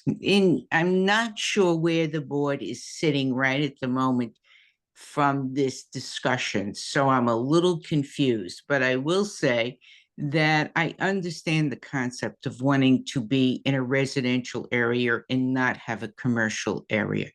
That makes sense to me. I would like my neighbors to be people I can have long-term relationships with, not short-term relationships with. That's the point of being residential here. Although I'd say it might be preferable over, neighbors who are from hell. But in any event, I understand that. So I understand if we did say that further short-term rentals should be in a commercial district. But for those who currently own short-term rental buildings, I believe it is imperative that we give them a long window to be able to wind down their businesses and be able to sell their properties, because we don't want to put them in a situation of being in a fire sale. That is very unfair to them to change the rules in the middle of the game. Now, I don't know if I understood this right, but is that what everybody on the board is thinking possibly of doing? Well, okay, thank you. Yeah, Thank you. yeah, is another comment? Yep, hold on. See if the Bluetooth is up first. before you go. We're just checking the speaker. Sorry for the interruption. Yeah, I think the speaker's kaputs. It's okay, the next one I'm Oh, it's saying, reading, you're reading it? yeah, Okay. okay. Okay, Peter Goodman, 91 South Main Street. If I am looking at the recipe, who and what would I be seeing? That is the question. Your recipe. Oh, 200 years of economic stability. That's the recipe. And that's, well, everything that went into what kept us stable, everything that went into what kept us stable. The economic stability of the housing, the integrity of the neighborhoods, the reputation of being a place to want to raise your family and use the school systems. There's a lot of what kept us successful here. How many of you had a recipe and tweaked it? That's where I'm going. Also, it's perfect now, why are we not grandfathering in the STRs? They've been around. Okay, thank you, thank you. Back to the board, and we're wrapping this up, Okay, please. so I'll conclude with a comment that I've made before. I've been received feedback that is personal. I don't think it is, because I've had multiple people after saying it come up to me and say, you've changed my mind. So I'll repeat it again. Which is to say, every day that I come home, now that my kids are out wandering the streets and walking to school and, you know, walking to the neighbors and playing, we know our neighbors, we know who's left, we know who's right, we know who's across the street, we know who's 5 doors down. And because I know them, that gives me a blanket of trust. It gives me a sense of calm and safety. And what I don't want to do, nor any resident who is one of those 43 adjacent kitty corner or across the existing short-term rentals, I don't want them to worry about who's there that evening. I don't want to leave it up to a rating system of an online website. I believe those rating systems work very well, but I do not want to extend my parental trust of my kids' safety to independent arbiters and opinions of others on a short-term rental. Even absent that, if I would trust it, I would still need to lay eyes on the people next to me and left to me. It's different when you're in the city, I understand that, but when you come and move into a small residential community like this, knowing every single neighbor up the road, 10 houses down, knowing that half your kids take to school, because you walked it every day, or at least a family member did, you see people, you trust people. That's where community comes, that's where neighborhoods come. And so for me, my concern is those 43 homes that are only one house removed from the existing short-term rentals, they've lost a piece of that. And if it's one house out of 5, that's one neighbor out of 5. It creates a different environment for those families. And my belief is, just like how John said, people, when they buy here, they believe they're in a residential district. And many of the people who live near the existing short-term rentals didn't sign up for quote unquote this. So out of respect for them, with the understanding that we can make adjustments, that we can hear hardships, that we can extend beyond what we adopt tonight. I support this legislation and look forward to seeing each of you individually, should you like to appeal. So, you want to? So I just want to say, for your kids' safety, how does it change when the PGA is here? Exactly. Are those different? What is, you know what I mean? Like, how is it different? Are we looking, is it that you're able to look those people in the eye? It's just, something's not making sense here. Those are parties, Those are the, I was gonna say, they like to drink, don't they? I can't have a beer, they're out there for a long day. So it just, you know, again, it seems wrong. It doesn't, we have facts here. A lot of this, you know, I understand you're a person on board, you are Dave Marshall. I'm trying to legislate on behalf of the village of Pittsburgh, not David Wells. If I may. Okay, this is the last of the last, and Guys, I thought, one I is know you're done, done. okay. Because we're gonna, unfortunately, I need to run. No, I want us to. Okay, No, I- so- Village Wall. It is, Yes, hurry up. okay, too funny. Really? So you're telling me, no, I just want to talk a little bit about personal conditions. Personal conditions. You don't need to do this. I don't need to do this. Okay. I think so. What? I make a motion that we adopt the legislation. Oh, Wait, what do you do, Jeff? Speaker, Speaker. I have roughed out a part 2 of the short environmental assessment form. What we have to do if they're proposing to pass a law is to do an environmental review, seeker. Oh, the acronym, that's what you're hearing. So you're making them up. So. Type 2, Jeff? No, it's an unlisted action. If the board wishes to go forward with this legislation, then it needs to come to needs to make a negative declaration, which means there will be a negative there will be no negative environmental impact. So what we have in front of us then is the 11 parts to that Right. Assessment, and every box is marked no. I don't think this was in the packet. Do I need to go through it? I think all the trustees have seen. it. We've already seen it, so I'll make a motion that we declare this legislation neg deck procedure. A second? trustee Marshall. Aye. Trustee Wilkes. No. Trustee Cove. Aye. Trustee Limbeck. Aye. Mayor Plummer. Motion carries. The next motion would be to authorize the mayor to sign this form on behalf of the board. I make a motion for the mayor to sign this form on behalf of the board. I second? Trustee Limbeck. Aye. Trustee Cove. Trustee Wilkes. Trustee Marshall. Aye. Mayor Plummer. Motion carries. Motion passes. Understand the mayor doesn't have to vote unless she's breaking a tie. Okay to proceed, Jeff? So with the adjustments that we had discussed earlier, the elimination of parking, the incorporation of general comments with regards to the LWRP and the Erie Canal, and if I may, the extension from 12 months to 15 months, I make a motion to adopt the legislation with regards to short-term rentals. I second. Can we have conversation? It's seconded and it's back to the board for a very brief discussion. So Dave, what you made, what the adjustments were? You made the 12 to 15 12 to 15, and then how about hardship? Elimination of parking, the hardship stays as written, and incorporation of the general comment of the LWRP. So I thought we were going to talk about sending hardship. We can do that discussion. We can do it in the hardship itself. Okay, discussion's completed, roll call. Trustee Marshall. Trustee Wilkes. No. Trustee Cove. Aye. Trustee Limbeck. Aye. Mayor Plummer. No.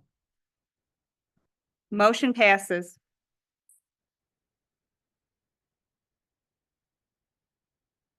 Thanks to everybody for your input and for coming. Next up, village board meeting times. Currently, the meetings are at 5 p.m. on Tuesdays. The proposal is to change the meeting time to 6 p.m. And I know trustee Wilkes has brought this forward to the board. So Mayor, can I make a statement? I wasn't able to. Just have me start. Yeah, we'll all have an opportunity. You'll have plenty of time to talk. Don't worry. So this is now the second time that I've had to bring this to this board. I brought this at our last board meeting. I tried to have a motion to have this, did have a motion vote. Trustee Limbeck and trustee Marshall were opposed to it, I believe. Still a little confused. I think it was for trustee Cove To be a part of the conversation. to be a part of the conversation, although her conversation was read directly to everyone in the meeting, so a little confusing.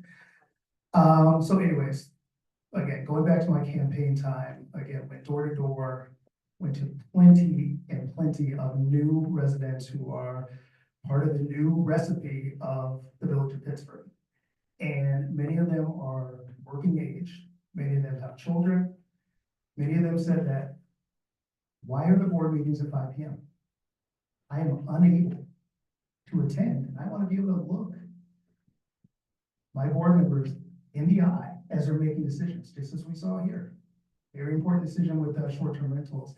People want to be able to be here, to look us in the eye, to let us know how they feel, and to participate in their local government. And so I attempted to do a very data-driven approach to showing why resident concerns about the start times at 5 p.m. made sense, and why it made sense for us to go back to the precedent, which was having meetings at 6 p.m. or 6:30 p.m. So I look back on the village website as far as I could, effectively 5 years, went back to about March 2020, so right as COVID was starting. And I analyzed over 198 board meetings, 197 to be exact. Again, from March 17, 2020 through April 8, 2025, every single board meeting. I looked at the associated video recordings. That was because of COVID, they had to be recorded, they were on YouTube. So I actually tried to dive into doing some data analysis, and I narrowed my scope down to the actual 96 board meetings that were regular board meetings, because again, they're special meetings, they're ad hoc, I get it, times can be weird. So, of the 96 regular board meetings, in 2020, 100% were held at 6 p.m. or 6:30. In 2021, 100% were held at 6:30. In 2022, 95% were held at 6:30. I think there was one meeting at 5:30. Could not tell you why they moved it then, but it was at 5:30. So 2023, this is when I recognize, okay, this must have been when there was a change. 55% were held at 5:30, 45% were held at 6:30. And then it progressively got shorter. 2024, 61% were held at 5 p.m., 39% were held at 5:30. So what does this mean? Prior to 2023, 98% of board meetings started on or after 6 p.m. 98%. So there's a clear precedent for starting board meetings after 6 p.m. So then I said, okay, well, let me look into the meeting length parts. And I'm sitting here doing all this data, I might as well look into the length of these meetings. So I've heard a lot of complaints about meetings go too long, they're very long. Why are the board meetings so long here? I've heard from residents, I've heard from trustees. So I analyzed the video recordings of the 96 regular board meetings, all on YouTube. And given there's only partial year data for 2020, again, March 17th, so I couldn't do a full year. And we're obviously in 2025, so it's year to date only. I focus on 2021, 22, 23, and 24. Average meeting length for Village of Pittsburgh Board of Trustee meetings, 2 hours and 40 minutes on average. The minimum was 2 hours and 17 minutes, and that was in 2022. So that board was doing something special. The maximum was 2 hours and 56 minutes in 2023. So then I looked, I said, okay, well, let me look at this split for election cycles. So 2021 and 2022, the average was 2 hours and 28 minutes. For 2023 and 2024, the average was 2 hours and 52 minutes. So, based off of facts, based off of numbers, meetings conducted during 2023 through 2024 were on average 24 minutes longer than those of 2021 and 2022. So, outside of that, I don't see why we can't set a goal for actually shortening some of these meetings, but go from there. Again, we should be efficient, but I digress. So then, hang on. Then I moved into look at the historical context. When did this occur? So April of 2027, April 27th of 2023, that was when Trustee Cove made the motion to change to an earlier time. So based off of the transcript of that call, what she said was, so I want to discuss changing the meeting date from Thursdays to Tuesdays. Thursdays are a personal conflict for me. I travel a lot on Thursday nights to go out of town on Friday. I think personally, I did this with HPB. I switched our meetings to Monday at 5:30. I'm also trying to switch it to 5:30 from 6:30. I think that it may be easier on the staff because the staff is kind of here until 4:35 and they can just stay instead of having to go home and find something to do and come back. I think that we don't have a typical 9 to 5 schedule. I think by we should, I think, individuals in Pittsburgh, 9 to 5 schedule. People work all different hours, so I don't think that we have to kind of think about banking hours and people need to go home and then do their thing. So I would like to propose that we move the board meetings from Thursdays at 6:30 to Tuesdays at 5:30, starting as soon as possible. And a motion was made by trustee Coe to change the date and time of the regular board trustee meetings from Thursdays at 6:30 PM to Tuesdays at 5:30. This motion was voted on and passed with only 4 trustees. Last meeting, only 4 trustees. So it's conducted with a no vote from Mayor Plummer, a yes from obviously trustee Coe, Marshall, at the time trustee Lightgib. Lily Lampier was not in attendance.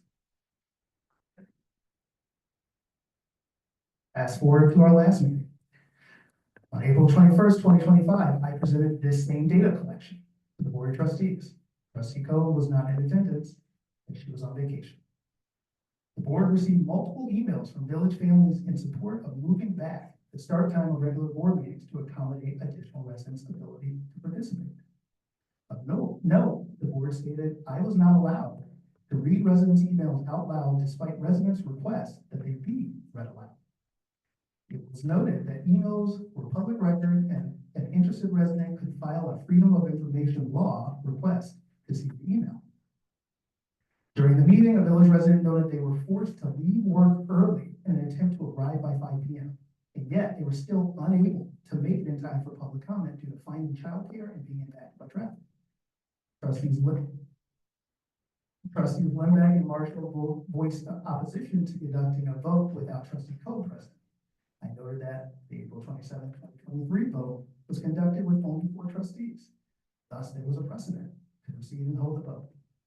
The village resident on Zoom noted they were confused by the argument against moving forward with the vote / voting for the change, and that the inaction appeared to go against the message trustees campaigned on regarding increasing transparency with constituents. Trustee Marshall then asked to read an email from trustee Coe outlining her comments on the topic. I included that as exhibit 1 in the back of my materials. It's unclear how reading this email differed from residents who also asked to have their emails read out loud at the meeting. Nonetheless, it was allowed to be read, thereby providing direct input from trustee Coe on the topic that evening.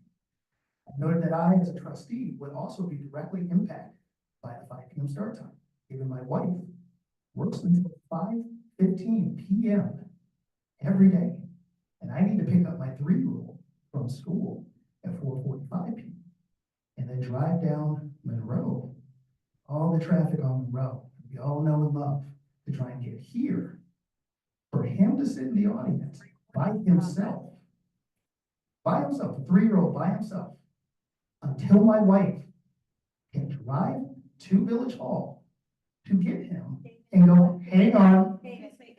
No, point of order, please, point of order. We are listening to To trustee come Wills. and pick up my child, the audience sitting alone. So as a result, because I guess it's trustees, like, nice stuff, trustee Marshall made a motion to change the time of this meeting to 6 PM.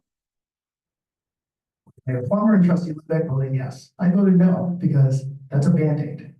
We need to actually fix this. So the motion was voted on after, well, actually, effectively after we did this, I said, well, look, we need to get this on the record. I made the actual motion to say we need to change this to 6 PM to again allow more residents to have access to the local government. So we voted on it, the yeses, myself, Mayor Plummer, no, trustee John Lembeck, trustee David Marshall. So the vote was conducted with 4 full members, as again, trustee Coe was not in attendance. So what's the conclusion here? A cohort of residents have shared their frustrations with the current 5 PM start times. Unless I'm missing something, again, you've sent out all the emails. I have yet to receive, and I don't think any of us on this board have yet to receive, at least in an official capacity, a complaint as to how a 6 PM start time harms someone, an individual. No, not yet. Only when he's finished. Can I? We allow trustees to speak. I know I'm young, but give me some respect. So we've had plenty of residents who have actually tried to call in and say, look, this does not work. I've got I know I'm not allowed to read these to you guys. Got countless emails from residents, all outlining their complaints, their issues with the start time. They're all here. I would say that all of you should do a FOIL request to get access to them. But they're damning. They're saying, what is the issue? What is it that you're trying to hide here? What's the problem? Why don't you want to be transparent? Why can't I be transparent? This is a long time. This is a point of order and I'm running the meeting. Please allow trustee Wilkes to finish. I'm doing this for your benefit. I know you were at the last meeting, so. I want to So, again, they know how difficult it is to attend meetings, especially though for those who work full-time, commute, or caring for children. Public comment hearing, here it is at the very beginning at 5 p.m. So saw the residents, it's impossible to get into that. Many companies have ended their work from home flexibility, so a significant portion of, again, working villagers have to commute home into their workday, and then try and get here. It just doesn't work. Again, as much as we don't want to look at it, but working age residents are a growing cohort here in the village. Every day, there's more and more of us, and there's a clear precedent. There are, I'm confused. The PZBA, our other board, starts at 6:30 p.m. The HPB, where you change the time to 5:30, starts at 5:30. Pittsburgh School District starts at 7 p.m. I'm pretty sure, I don't know what time, does somebody know what time the town of Pittsburgh's meetings start? 6 o'clock? Okay, so it is one, I don't understand, why do you keep? Because we already know your point. We all have something. We all Lisa, know your point. yeah. We have a chance to say anything. It's been Trustee 10 Coe, it's been 10 minutes. That's pretty short. Point of order, please. Please. I'm calling a point of order and I'm asking you to wait, please. He's finishing up. The more you prolong intruding on what he's trying to say, the longer this goes. Go ahead, David. Please have some respect, not only for a trustee speaking, but for a mayor who's trying to run a meeting. Thank you. So with that, again, I think the answer here is that current meetings are too early. They're too long. I'm 10 minutes of a 2-hour meeting, so I apologize for that, everyone. And they're in need of an update to be better accommodating of all residents. That's just the answer. It's simple. I shouldn't have to do all this data. I shouldn't have to wait another meeting. I mean, I was told that this, when a resident wrote in over a month ago saying, they start too early. I was told by trustees, this isn't pressing. This isn't a big deal. Well, maybe not for you, but for that resident, clearly it is. And so it is, the onus is on us to make sure that we are paying attention to the residents, that we are paying attention to how we can make sure that local government serves all. With trustee Coe. Yes, please. Thank you. First, thank you, trustee Wilkes. I appreciate your passion in presenting your argument for changing the time of our general trustee meetings. I was disheartened in the unwillingness of both Mayor Plummer and trustee Wilkes to delay the conversation about board meeting times despite my personal request to wait until the next board meeting so that I could be available for this important discussion. Lily, at the time that we voted, did not ask for us to hold on till she got there. She didn't ask that. I did specifically. I listened to the tape and was disappointed in your approach, particularly your persistent attacks on my prior quotes and comments with no opportunity for me to respond. It was disrespectful, personal, and hurtful. I am hopeful your approach for our team is different in the years ahead. Board success is based on an atmosphere of trust, respect, and consideration.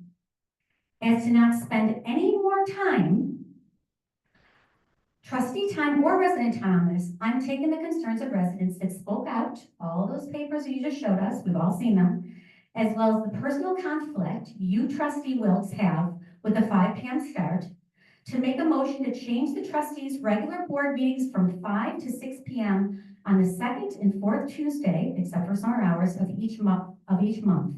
Do I have a second? I make a motion to change the trustees' regular board meetings from 5 p.m. to 6 p.m. on the second and fourth Tuesday, except for summer hours when we only have one day of each month. So we have a second. Okay, hang on. Back to the board for discussion. We have a motion and a second. Are you effectively changing the regular board meetings to 6 p.m.? That's a nice smile. Anybody comment? Totally got it. You know, okay. Anybody? Okay. Roll call, please, Sure. as quickly as you can. Oh, I can go quick. Trustee Marshall, trustee Wilkes. Aye. Trustee Cove. Aye. Trustee Limbeck, Aye. Mayor Plummer, motion passes. Thank you. This serves our community. Okay. Next up, authorization to display the Frederick Douglass statue. And we have our friends here, Mr. Beckford and Mr. Yeah, come on up, Yes, we're all excited about it. Good evening. Hi. And hi, few people here. There could be people online. It's also video. Okay. Yes, I decided to come and present myself this evening, just to be of service in case you have any questions about the re-energizing the Legacy Frederick Douglass project. Essentially, the request is to. Can you tell us your name for the record? Oh, excuse me. And just a bit of your background and why you're Excuse me. here. Okay? Yes. My name is Olivia Kent. I'm a sculptor and I live in Rochester, New York. I'm not a resident in Pittsburgh. And I'm well known for making the Frederick Douglass statues that have been displayed throughout Rochester. And go ahead. Do you want me to say anything else or do you have questions about? Congratulations on the statues. They're beautiful. One of the courthouse is phenomenal. Oh, thank you. Thank you. Yeah. Are they all the same? Are all the statues, or were they all individually done, or were they kind of casted and Cut down on timing because I know that's been an issue. Sorry, yeah. I make the statue out of clay first, then I make a mold out of it, then I cast it. These in particular are made of fiberglass. The one I've made at the airport, Rochester, Frederick Douglass Airport, is made of bronze. So. Beautiful. Thank you. So the idea, if you could just give us like, we're excited, what this would look like, how, we asked for dimensions of the statue. Do we need to have a platform for it, a concrete pad, or how do we, what would this, help us through the process of what this would look like? Okay, so a general description of the statue is that it is a life-size statue, which stands at about 6'7" Douglas was 6'2", and the base he's on is raises his stature. And so it has a stainless steel foundation filled with concrete.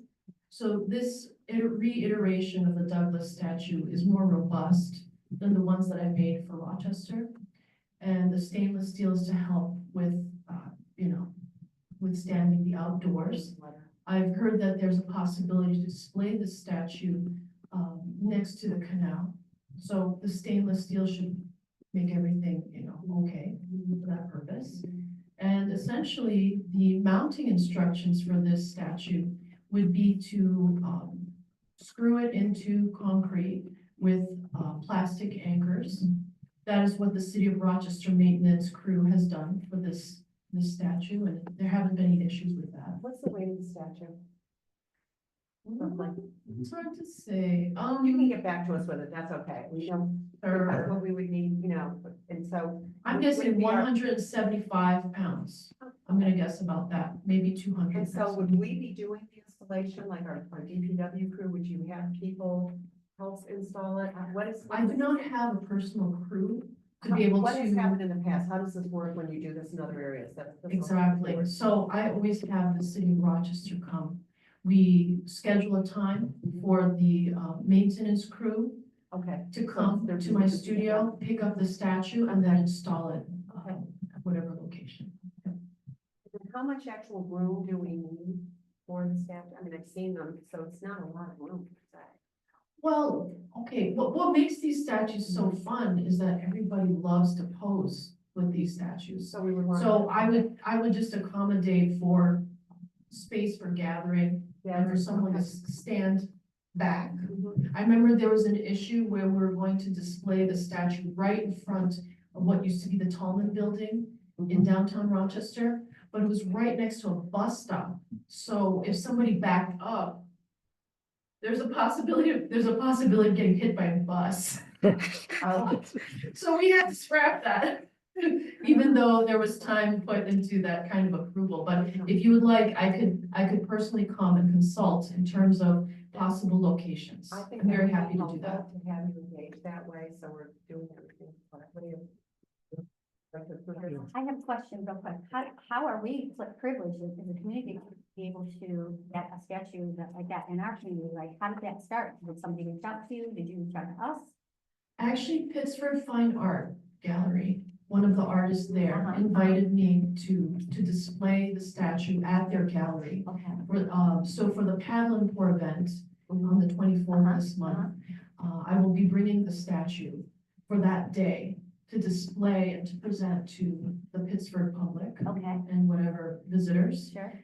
Um, It'll be outside, like in their driveway or inside? yes, it'll be Okay, outdoors. uh-huh. And then indoors, we're actually running a fundraiser. So indoors, we're selling commemorative Douglas statuettes in Okay. bronze. So yes, it's a two-part kind of promotion of the project and its continuation.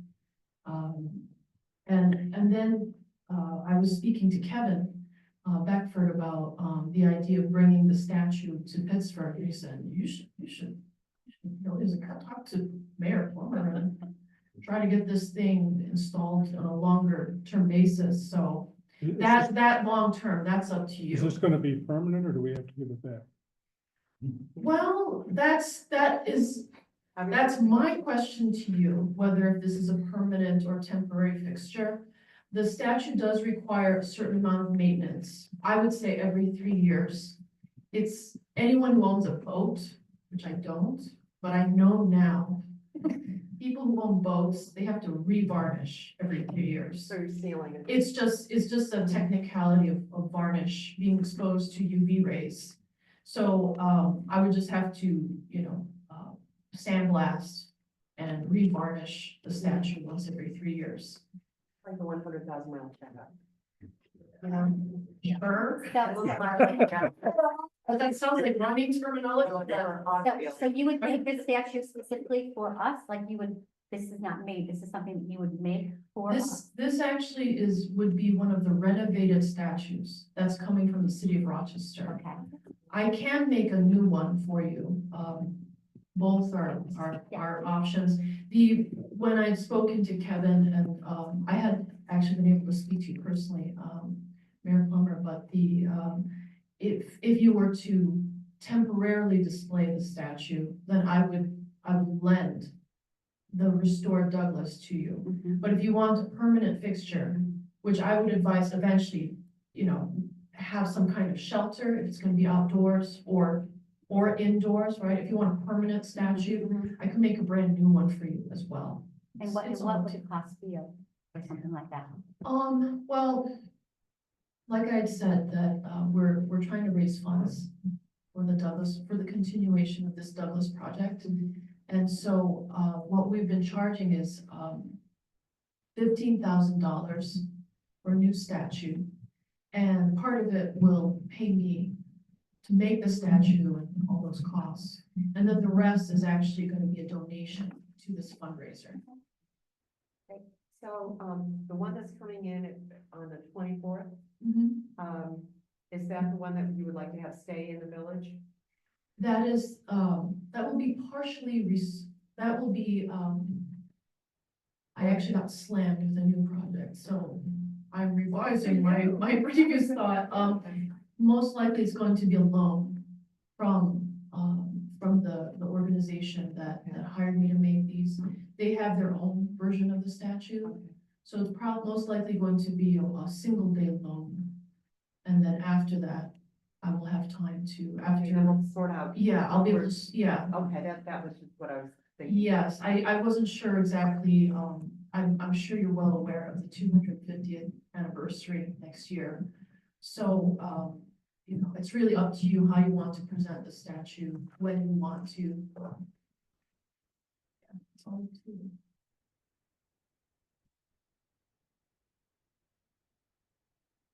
Would we be able to do it on Juneteenth?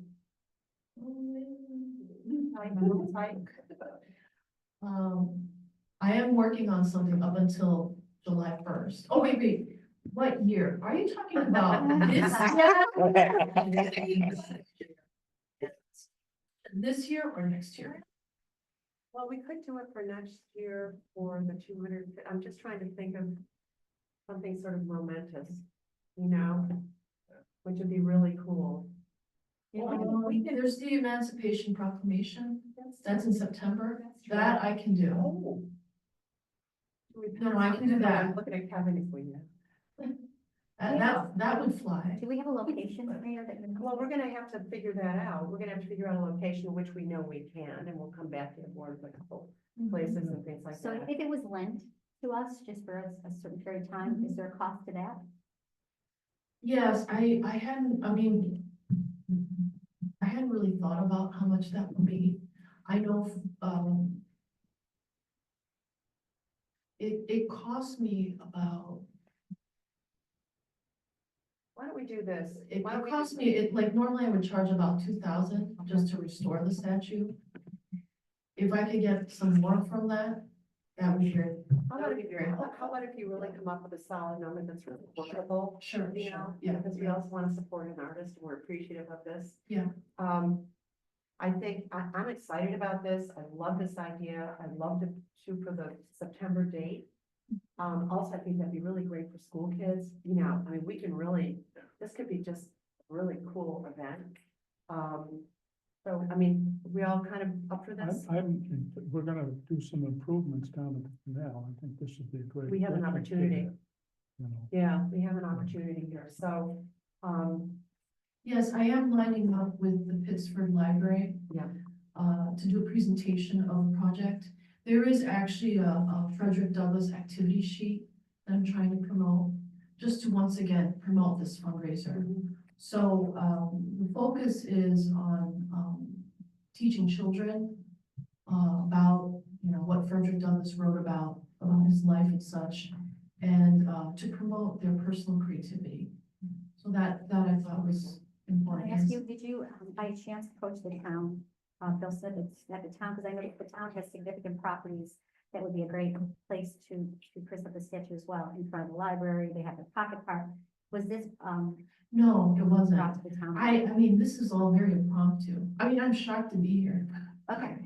well, we're glad you're here. Yeah. and I think- So I did not plan this out. I had mentioned it to Kevin, and then everything just kind of gravitated in this way. So I don't even know who to speak to from the town of Pittsburgh. We can help you with all that too. Sure. Yeah, yeah. Oh, sorry. It was just, yeah. Great.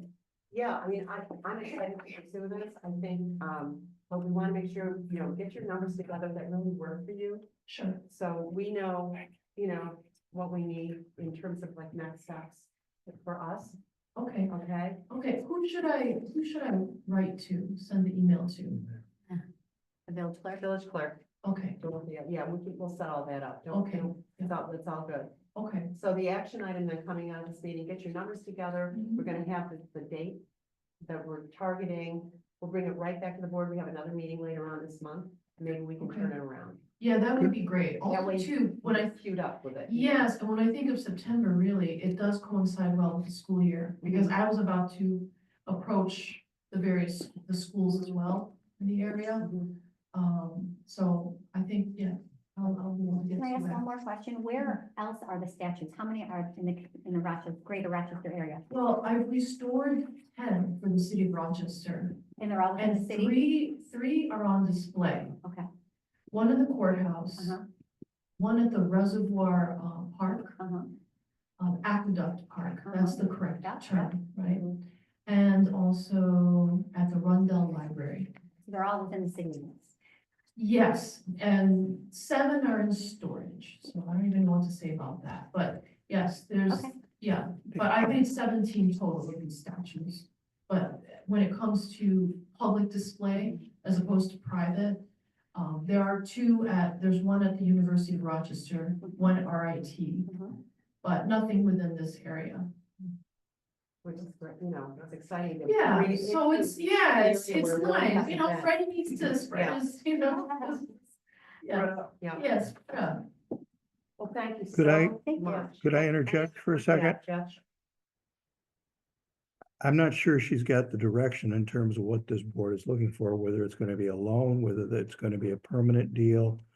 You know, so I think initially my understanding is it would be a loan for the fee of roughly whatever you come up with. As Okay. opposed, you know, All right. and if we want to do something permanent, I think that can come back to the board at another date, but I think to kind of get us up and running and become part of this, you know, project. Yeah, one we idea, get the loan. I for- can put it all in the costs, and factor in the idea of paying upfront a temporary display fee, Mhm, and then if the public wants it, mhm, wants their tax dollars to go towards Mhm. keeping it, Mhm. then keep it, you mhm. know, so that's, Okay. you know, there's that option too. Sure. I mean, the way I'm gonna make it. Okay. It'll be strong. That's great, yeah. we should- Thank you. Thank you so much. Thank you for so coming. much. Can I Thank do you for your something good work. Thank you, Kevin, Sure. very much too. No, for I bringing never this bought up. art. Okay. Not her, it's a public Next up. something. Just Oh, curious. DPW building addition, the bid results, those are in your packet. You've all had a chance to take a look, I know. Thank you, Dorothea. for Yep. Really helping with all of this. And Actually, I have to thank Scott Harder, and yes, me too. he did the heavy lifting. I just read the numbers out loud. Yeah. It was a great moment. I didn't have any questions, I'm prepared to make a motion. Yep, I don't have any either.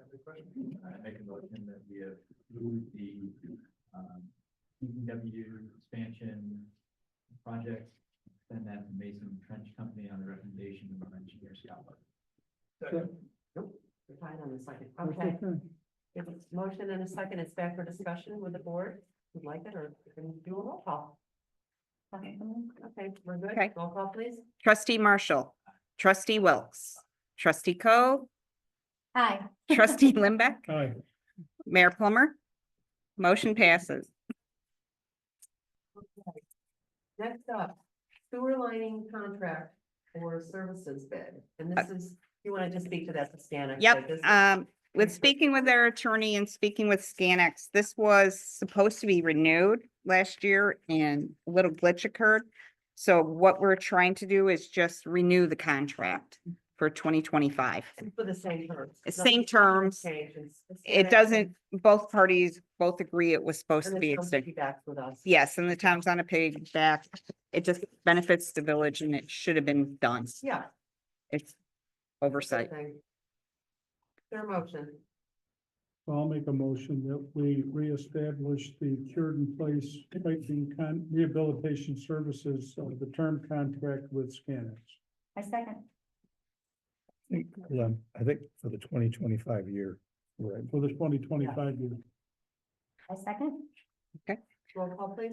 Trustee Limbeck, Aye. trustee Co, Hi. trustee Wilkes, Aye. trustee Marshall, Mayor Plummer. Aye. Motion passes.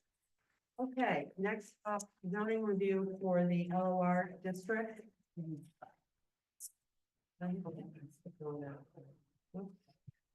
Yeah, I think, you know, there's been some discussion on this. I don't find them. Here. I probably in here. Oh, I got it, okay.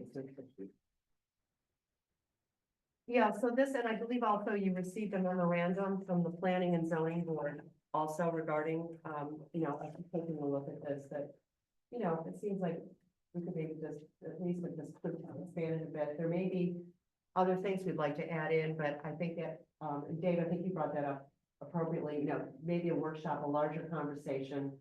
But I think at least this initial expansion, I agree with what the planning and zoning board said, and I thank them for taking the time really to put the thoughts together and forward it to this board.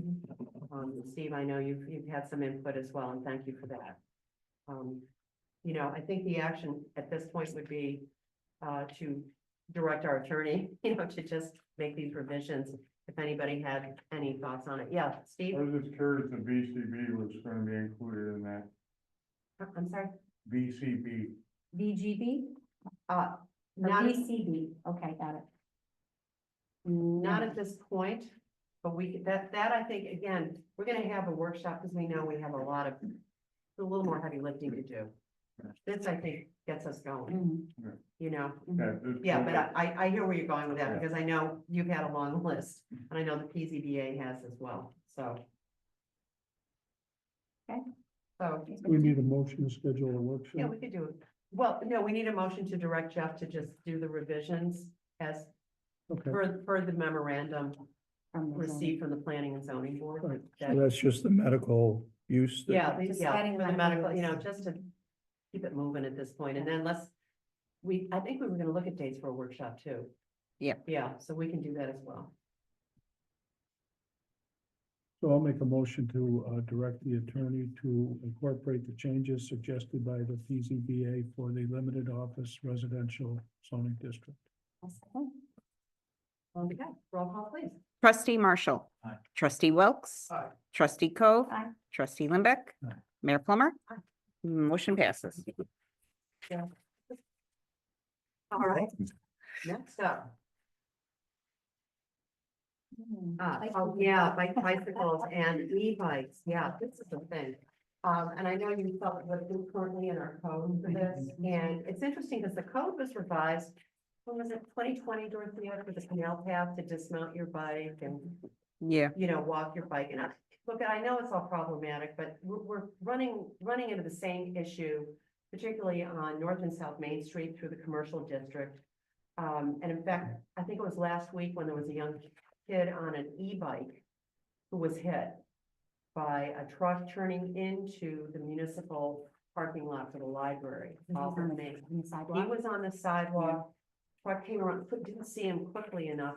Fortunately, he was doing a turn, there was really no rate of speed, and so he was okay, but this, I've been flipped by these kids, and it's illegal in New York State to have an e-bike on a sidewalk. Is They're it? road vehicles, it is illegal. Okay. And I think we need to really circle back. What I'd like the board to consider, and we can do maybe a little bit more research, but really what we've done on the canal path.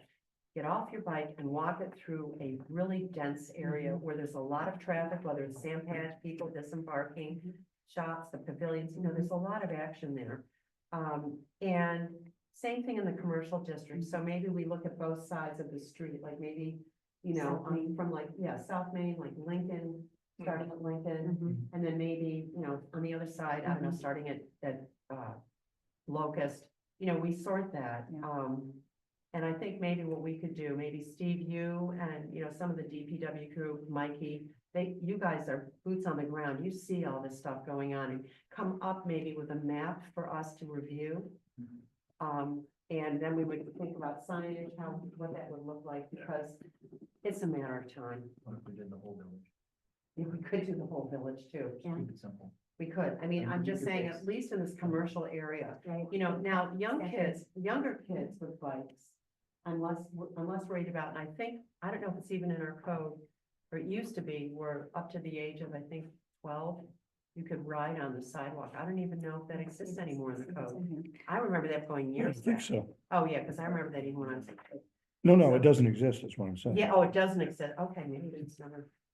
It's interesting because like when you're growing up with your kids riding bikes, you want to be on the sidewalk, if they're on the sidewalk, and they're too You young want to be on the road. And Exactly. so if it's age based, it'd be difficult to Mm-hmm. be where you want to be, and you might even have an e-bike, but you're pedaling it, right? Not allowed. Right, so this is where I think, for me, it's kind of like village-wide is the cleanest and the easiest, Okay. right? There's really not a reason to have a vehicle, an e-bike that's going 30 miles an hour plus on a sidewalk. Well, they take the governors off. Yeah. That's what they do. So They're you're only supposed to go to 20. You're talking e-bikes across the. just throwing it out there as a Oh, discussion. yeah. It's illegal anyway in all of New York State. It shouldn't be. The only way you can have an e-bike on a public road is if the speed limit is posted at 30 miles an hour. Any road, anywhere in New York State, if it's over 30 miles an hour, you cannot have an e-bike there, period. How about an e-scooter? Because we're seeing a lot of those. Well, that's, flying down take a the look street. at, I mean, we need to take a look at all of this because this is increasing. That's non-pedal. And there's a safety issue. The other thing I'd like the board to consider is that, and I don't know that we have any signage as you enter the Arboretum, no unauthorized motorized vehicles. Yeah. Because I'm thinking then the kids will come up With their you mountain know, bikes. in their bikes, you know. So, yeah, so, in terms of getting that signage up, Jeff, at least in the Arboretum, because we could probably do that at least right away. Is there anything particular that we have to do in terms of, other than giving direction? Seeker. Yes. No, I don't think so. This is your property. Yeah, I know, You're that's what I'm controlling. thinking, you know, it's our village property, there's a safety issue, it's inappropriate for what the usage is of the Arboretum and for all of those trails. You know, so nothing motorized unless it's authorized, you know, like if the DPW has to go in and do some work, you know. Yeah. That kind of thing. I don't know for sure, but I've heard that there's different categories of e-bikes depending on what the power source and what the mile, and You're right. I'm just thinking for definitions, if we do something to the code, we should be explicit so that we can, Yeah, you know, and I don't know if the canal has considered anything yet either. oh, the Canal Canal Corporation? Or e-bikes on I their, don't know that they have specifically, in fact, we just had that seminar, and it didn't come up. You know, we'll circle back, that's a Yeah. good question, because I know they're concerned about it too, I mean, at least in last year they were. Are all e-bikes considered motorized? that's why I think That's there's where we're different going. classifications. I know there's, There's pedal assist and then there's full electric and then there's the and then gasoline. there's the motor. Right. In New York State, no e-bikes on sidewalks. Right, that's what I'm saying, they all considered motorized, you could just outlaw any How come it motorized can't vehicle even on look at sidewalks in it. Well, I'm just saying, No, it's oh, not. it's a motorized. Technically they are. Yeah, they are, they're all right. They have some They have sort a of. motor, right, even if they're pedal assist, they're still motor. Well, let's start with the state law, you know, and maybe there's something derivative from that. You know, I think the immediate concern, you know, obviously we can take care of the arboretums, let's circle back and get some signage up there. I've been doing 30 and been passed by an e-bike. Well, you know what happens, even if they're only, you know, they buy them and they only go to 20 miles an hour, they take the governing mechanism off. And then they can go over 40. So that's really what we're seeing, and even with e-scooters, they do the same Yeah, thing. yeah, Yeah, yeah, okay. I've been nicked by an e-scooter. Chris and I just both hands walk, stay on the sidewalk. and If then we're just, delineating between A and B, Mhm. it's gonna be really hard for anybody to police that. It's hard enough. Mhm.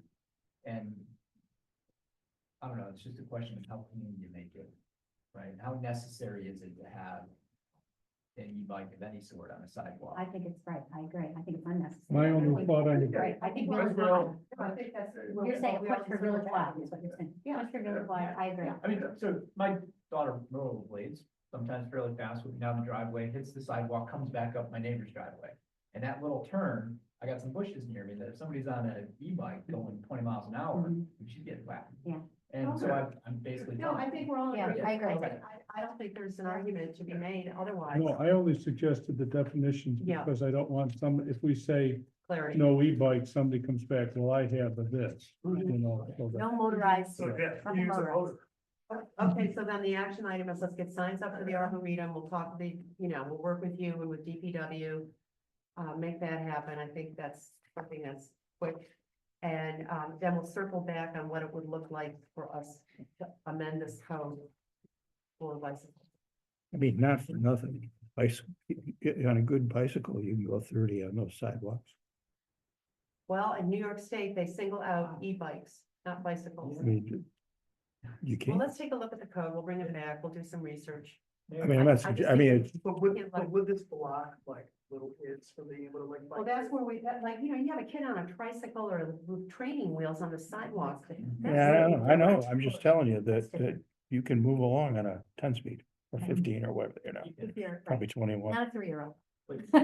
Cause like, I know we have a lot of young I know. folks, Yeah. like, with, baseball gear, they're going. Oh, well, that, They're going to the field, it's like, Yeah. they're riding a bike. Right, Yeah. yeah, I yeah. wanna, I wave at them, and I want. That's them to not be- different from e-bike, that's Right, different, that's different. and that's why the Yeah. distinction was made, even, bicycles and e-bikes, so. Get a- let's Hmm? start with that. You don't wanna force kids on regular little bikes out in the street. No, none of us. No, do. yeah. No. I think we're all in agreement on this, so it just means, let's take a look at the New York State law, and, I'm actually gonna talk with, some of the mayors, because I know they've had this come up too, in their communities, so they may already have some legislation, because as we all know in government, there's a plagiarism when you're writing the law. Like, I'm totally in favor of what you're talking about, but what are you gonna do? Like, fine them? Like, can I just Well, do that a ticket? This is, Or- I want to speak to that. Yeah, I want to speak to that because enforcement is always an issue. It's an issue on the canal path. That doesn't mean you don't create the law. It doesn't mean that you don't acknowledge that there's a public safety issue. Yeah, enforcement is absolutely ridiculous, but it's like saying, well, everybody speeds. They never even look at the 40-mile-an-hour limit. Now it goes 60. Well, then let's not go speed limits. We have to start somewhere. And I think a component of this, and you raise a really good point, is an educational outreach. I mean, I'd like to get the schools involved with this. Bicycle etiquette, what does this look like? I mean, it's not just the law one and done. I think there's an educational component of also, Right. because this is increasing, Yeah. Mm-hmm. And even on the canal, since we have designated signage that says you must walk your bike, I mean, I feel like I'm a steward of our village. So when somebody's not walking their bike, I'll say, excuse me, you're supposed to walk your bike. So I will, Oh, and I they will get get off. sworn at. Yeah, they will get off. So I mean, I think that we're gonna have to kind of start small. And we're just gonna have to, Do what we warn can. people, especially if there's signage or whatever we're gonna do there. Like, if you see the sign, you're not allowed to ride bikes, we're gonna have to just kind of help Steve out with enforcement. Personally, I think it's probably a peer pressure and a parenting thing. Right, More than anything. yeah. Because at the end of the day, whatever you craft, even if it agrees with what's already written in New York, I mean, New York's got the law, we don't have to write the law. Problem is, you're not gonna get police to come out and enforce it, so the only way you can do it is peer It's pressure us. and parenting and come. Educational component, Yeah, the totally. community. Yeah. Yeah, we may want to partner with Towpath Bike and maybe have the sheriff's office come out and have a day with the kids, talk about bike safety. Okay. I'm sorry, I can't hear you. Worry about the tires. Cars. Oh, well, that's a whole other thing too, So but it's turning in front of little kids who are walking their bikes Yeah. across the street, that's. we have a lot of safety issues we recognize. We'll get there. We're getting there. We're getting there. Okay. The last item has been pulled from the agenda because I know we wanted to take a look at organizational things. Yep, and I Okay. apologize. I meant to send that note to the board. I got caught in last minute stuff. Well, this has been a nonstop. So it's been pulled because what? The mayor wants, and I want to review all the organizational stuff and when appointments were Going made. back because. some Going back, appointments weren't something- approved, So it changed all the schedules and things. So, So can I just make a suggestion, Mayor? sure. If there is an opening, which I think there is in zoning, Mhm. right? Is there a way that we can advertise that to the residents so that maybe people? Yeah, we do. We always do. And I think Dorothea got back to you on that. It's always on the website. But the but we- website's been down. No, it's up. Now it's up. No, it's been up. The problem is the website, everybody knows, well, if you don't know, we have a brand new website. When you launch a brand new website and they take your old website, they put things where you wouldn't think they'd put them or they disconnect them. And inadvertently, the link gets lost. So we're working on getting everything reestablished and cleaning it and getting it back to what we visioned for everybody. That right now is the way that I have to communicate with the residents. We are unfortunately, due to the First Amendment issue, and I'm just gonna say it right out there, they took our website, they took our Facebook page down. Yeah, Okay. we're working with the police department to put up a new Facebook. Yes, page. they're giving us some suggestions on the new load, so we can avoid that in the present. So my limit to reach out to residents is limited. Now, temporarily, those are the two methods I have to reach the residents right now. Is there any way we could do email blast? That is, now, when I send out blast to residents, because we try to avoid spamming, and sometimes I feel like we hit them a lot. We have the general meeting notices that go out, and I'm authorized to send those. And then the mayor has her own blast that goes out. She directs that. Unless the board tells me to send something as a group, I'm not gonna send something out without that direction. That is not my I'm not, Sure. I'm not But, you know, permitted. I mean, Typically, Okay, traditionally, when it goes out Yeah. on the website and on the Facebook page, we get responses. Correct. You know, We do it's get just- responses. Right now, we're in transition and everything. We're in transition. The website's gonna be back up, you know. it's Yeah, up. we're reestablishing. I have Alexandria And the doing Facebook that and page, she you're would, gonna I'm work hoping that'll be done by Friday. Well, I guess the issue is, according to trustee Wilkes, Facebook is like so old school, which I get it. So no one sees that. So then we're relying on the residents to get on the website and try to search around to see if there's anything open. I think that we only do it once a year. Basically, once a year for appointments. Can we just shoot out, hey, residents, there's options for boards. If you're interested, send the resume to the clerk and the mayor Sure, will we talk can to do you. that. Why don't we Just do that? once. Sure. Just Why not? motion and second and tell me to do it. That's all I'm asking. I just want the direction. Hang on, I can direct you as the mayor to put it in an e-bulletin. Thank you. One and done. That's all I want. That's all I Okay, want. okay, moving on, building inspector report. Thank you, Steve. Hi. Got it. Okay, anything for Steve? Good work, Steve.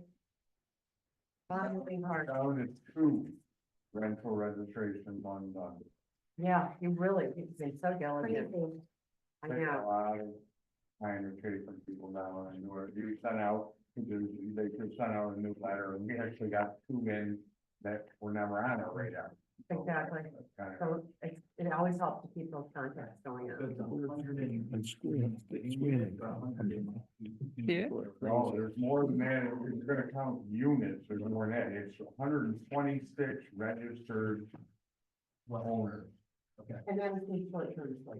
Like, you know, there's 2s, there's 3s. Yeah. You know what I mean? So, yeah, I'd have to go through a count, which I actually sometime I will. You know, like, there's how many units we have. I gotta believe we're probably in 180. You know what I mean? Somewhere in there, 170, 180 rental units total. Well, thank you. Anything else?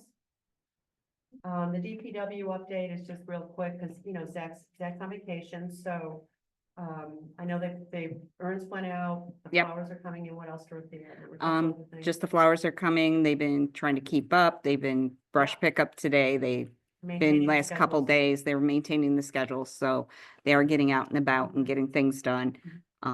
So, Trash bins went out. Yes, There were great. the fountains are up on Shane, you know, we activate our fountains every year, along Shane, thanks for drinking fountains.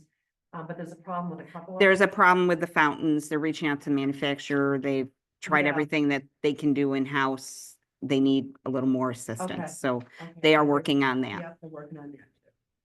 So we're grateful for their good work. Next up, treasurer's report. Oh, I got You stuff. need me to stick around for this? No. Darn. Thank you, Jack, very much. So everybody have a great night. Thanks, Jeff. Nobody wants to stay for my section. I'm feeling hurt. I'm gonna read the cliff notes that John's gonna give me. Oh, okay. I'm gonna start with the bill pay. Is there any questions with the bill pay at this time? If I can have approval for that? Make a motion to approve the bill pay is submitted. A second? Okay. Please. Trustee Limbeck, Aye. trustee Cove, Aye. trustee Wilkes, trustee Marshall, Mayor Plummer. Motion passes. Okay, before we do the tax warrant, so Dorothea was getting all her tax bill stuff done today and a situation arose. You have in front of you, you should have, it looks like budget stuff, and then you have the tax warrant. Inadvertently on my wonderful Excel sheet, 2 sections got omitted from the grand total for the refuse district. This popped up when I was dealing with Monroe County, getting the fund established and getting it on the tax bills. It ended up with a shortage of 9,000 some change to the total we are collecting. Was speaking with Maria because I informed her the board had already adopted. Maria's with the county. Maria Watson, she's with Monroe County. She handles all the RPS, the real property services. Talking to her about this error, and it's my error. I'm saying it right now. It's the only problem is I just need the board to amend the budget to go to the 192, 725, 28. Okay. That's been clarified. It's a little paperwork on my end, which I deserve. But yes, you look like you have a question. Well, before Jeff, no answer to the question. Oh, no, the answer, yeah, I have an answer. Okay, the answer is? The answer is, yes. Yeah. Provided that, we can do it, I think, provided that, they don't have they don't use the service, Got it. right? Okay, so the answer They're, is yes. they're off our list. They don't use the service, they can come in and get a rebate. Okay, so this is we'll put it on the agenda. Yeah. But on this topic, it has nothing to do with the Correct. actual assessment or any of that stuff. It's just a budget issue. Thank you. So as Jeff said, it's a budget issue. I apologize. The correction is tonight for the board to amend the budget to the correct number. The 192,725. Correct, and the appropriations. That resolves it. I'll deal with the county. It'll go out in the tax bills, correct, because we caught it. The good news is it was caught. Yeah. It was caught. And then my tax warrant is correct, because I corrected the tax warrant, which you have a corrected version there too. As I said, I apologize. It's one of those, if you deal with Excel, you know you can lose a cell. And it's very frustrating. And the budget as presented. Second, Roll call, please. Trustee Marshall, trustee Wilkes, Aye. trustee Cove, Aye. trustee Limbeck, Aye. Mayor Plummer. Aye. Motion passes. And then can I have the tax warrant approved for me and the mayor to sign? I make a motion to approve for the mayor to sign the tax warrant as submitted. Do I have a second? Second. Okay, trustee Limbeck, Aye. trustee Cove, Aye. trustee Wilkes, Aye. trustee Marshall, Mayor Plummer. Aye. Motion passes. Okay, I'm not done yet. You're on a roll. I am on a roll. Next thing we received a bench donation. And as with all donations, the board has to agree to accept the bench. This bench is by Marion Moscow and a Herschel, I'm terrible, Necklace. I'm gonna say that wrong. They would like a bench in honor of their son. Mayor Plummer has agreed to work with them. They'd like to put it along the canal. I'll make a motion to accept the bench as submitted. I'll second. Roll call. Lisa second. Sorry. Trustee Limbeck, Aye. trustee Cove, Aye. trustee Wilkes. Aye. Trustee Marshall, Mayor Plummer. Aye. Motion passes. I'm not done. First time that was heard the same role play. I know, well, You can make it really quick. I'm on a roll here. Okay, the board in the past has considered when a resident has requested, we had a resident request a refund of penalties due to being new, something happened, them not receiving it. In the past, you don't want me to tell you the resident, but I'm asking if I'm capable of waiving this penalty as requested. I know it's What's the amount? the grand total, oh boy. I think a total is gonna be $18.09. Oh, man. The sewer bill, Yes. I have the same issue. I say remember calling- waive it. See? Uh-oh, now we're all gonna want to waive. And that is a conversation with your lawyer from the closing. There you go. Yeah, really. Okay, so is there a motion, please? Make a motion to approve. Wait. Second. Oh, sorry, Dave. Aye. Okay, gotcha. Okay, trustee Limbeck, Aye. trustee Cove, trustee Wilkes, trustee Marshall, Mayor Plummer. Aye. Motion passes.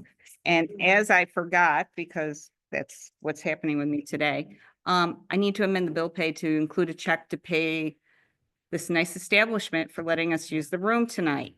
So I think it's $50. So if I can have that authorization. I make a motion to approve for $50 to the First Presbyterian Church for the use of our trustee meeting tonight. Do I have a second? Second. Okay, trustee Marshall, trustee Wilkes, trustee Cove, Aye. trustee Limbeck, Aye. Mayor Plummer. Motion passes. Let me just check my paperwork. While I have you, I like to get everything I can possibly get done. That is all I have, except I will need an executive session tonight. Yeah. You need to do these minutes? Yes, we need to do Yeah. that. Excuse me one second, Steve. Yeah, I forgot to, bring up. The fire department has applied to the HPV for a fence, to change the fence, redo the fence. did we originally say that they are exempt from paying fees to the village, or do we have to make a motion so that they don't have to pay for the HPV? We did discuss that. application? I think it was per application, but it has to go, we have to. I know. Wait a So minute. can the board make a motion to allow the HPV application to go in and exempt the fire department from paying the fee? I'll make that motion. Yeah. 2 seconds, please. I second. Roll call, please.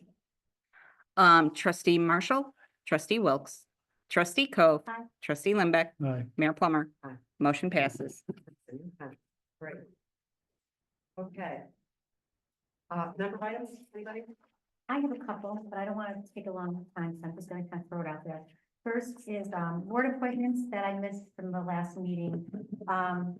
There was one concern I had, was some of the board appointments, looking back at their training forms, lots of people are not getting training that is in our requirement. They're supposed to have 4 hours, and we were appointing people without training from either this year or the year before. So I would like to make it more, important for us to take a look at training records and then encourage training. I know Alexandra's really been Yeah, following he up. gave me all the training records, She's but really been. a lot of our board appointments do not have training.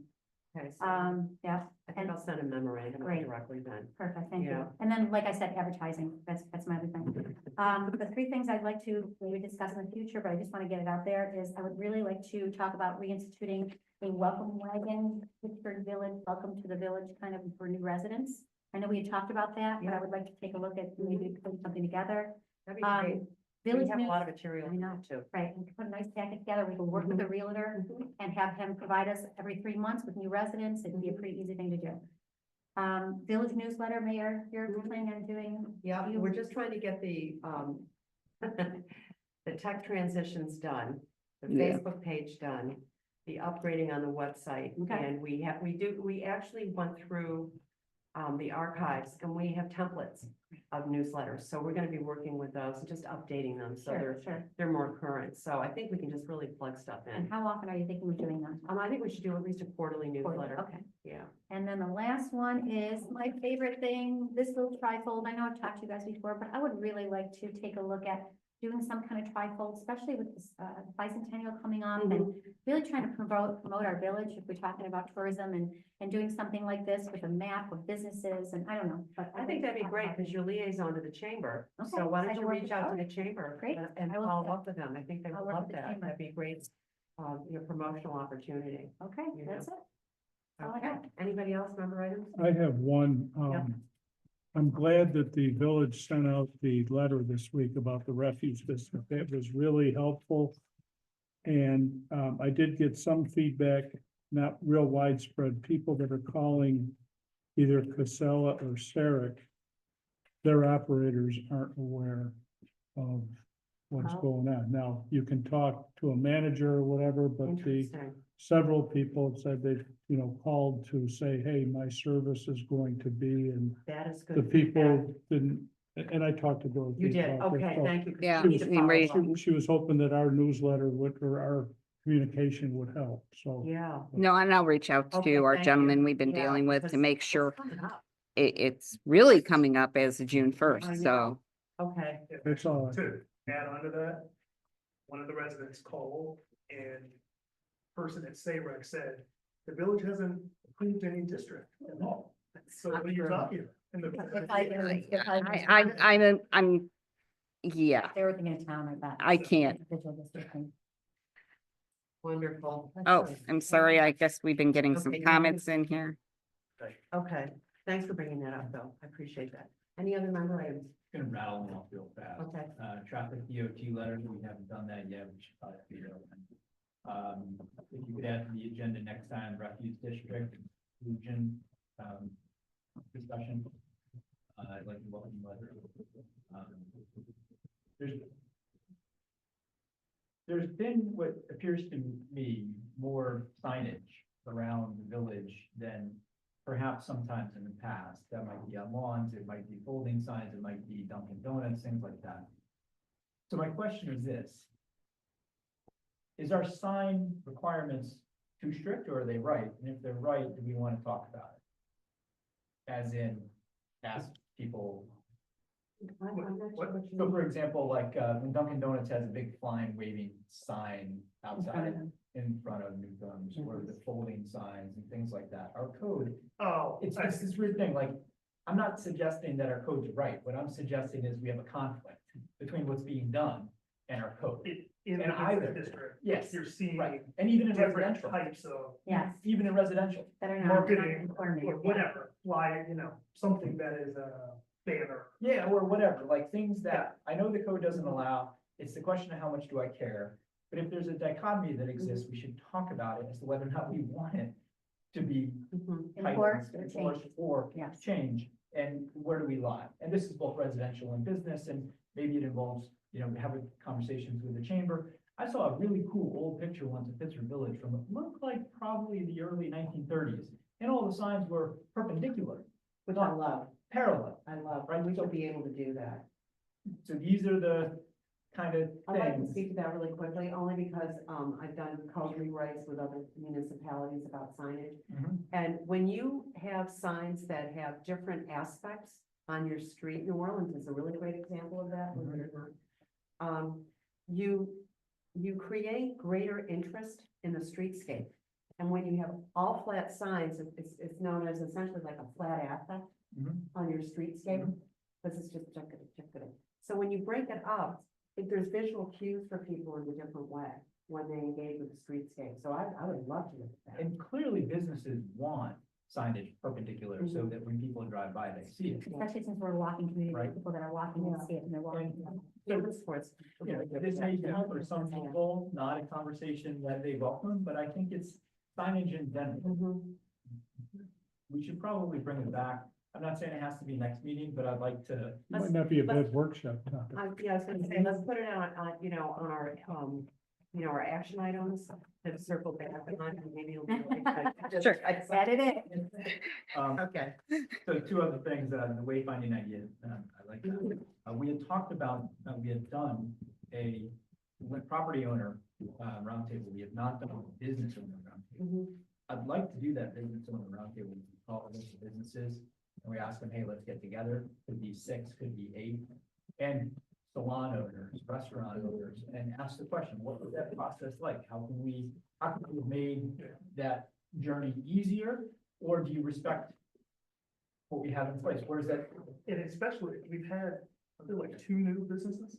Mhm. I mean, there's Scholars Coffee and then I think there's a new Bar. Yeah, the new. And then the one is bar. open, Yeah, and okay, the restaurant. bar open, just 3 right there. in one block. You got some noodle place too. Yeah, so So it's 3 yeah, just so in that one block. Yeah. Feed their experience. Yeah. Again, The bar experience. Again, Oh, yeah.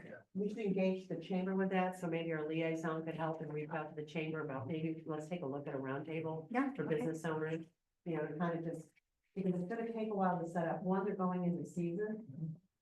So we're really gonna have to factor in when we could be able to meet, so we just need to be sensitive to So do you that. want me to send the chamber? Yes. I think that can help us with that. Sure, and I think it's like that.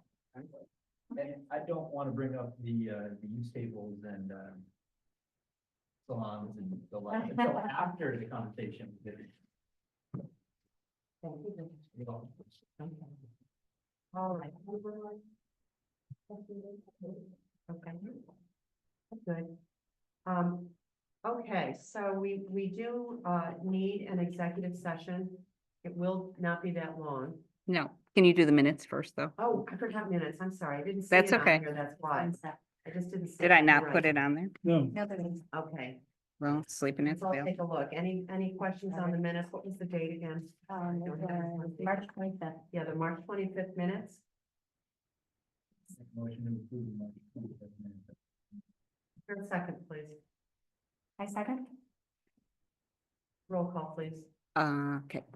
Trustee Limbeck and trustee Wilkes have to Abstain. abstain. Yes, true. Trustee Cove? Aye. Trustee Marshall? Mayor Plummer? Aye. Motion passes, and then there's March 19th as well.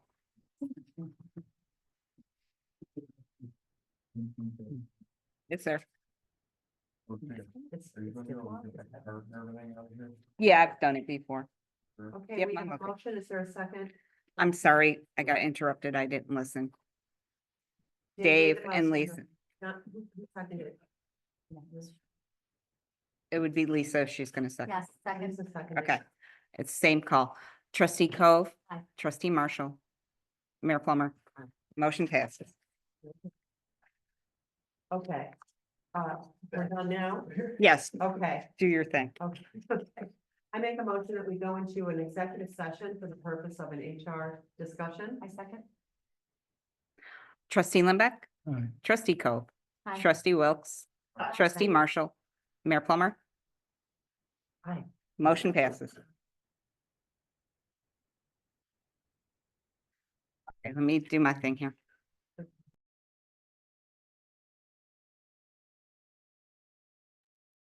Okay, we should be good. We're good, captions? Yep. Okay. Make a motion, we reopen the meeting. I second. There we go. Trustee Marshall. Trustee Wilkes. Trustee Cove. Aye. Trustee Limbeck. Aye. Mayor Plummer. Motion passes. I have two motions to make, both relating to DPW personnel. My first motion is hire Jacob Gavette as an MEO at $24 an hour, pending passing of physical and all other requirements of the village. Could I have a second? I second. Okay, trustee Limbeck. Aye. Trustee Cove. Aye. Trustee Wilkes. Trustee Marshall. Mayor Plummer. Aye. Motion passes. And the second motion is at the next payroll period to provide, DPW employee Melissa Schramm with a $1 an hour increase in pay. I second. Roll call, please. Sorry, writing. Trustee Marshall. Trustee Wilkes. Trustee Cove. Aye. Trustee Limbeck. Aye. Mayor Plummer. Aye. Motion passes. Make a motion to adjourn. I second. Trustee Limbeck. Aye. Trustee Cove. Aye. Trustee Wilkes. Trustee Marshall. Mayor Plummer. Motion passes. All right. Thank you.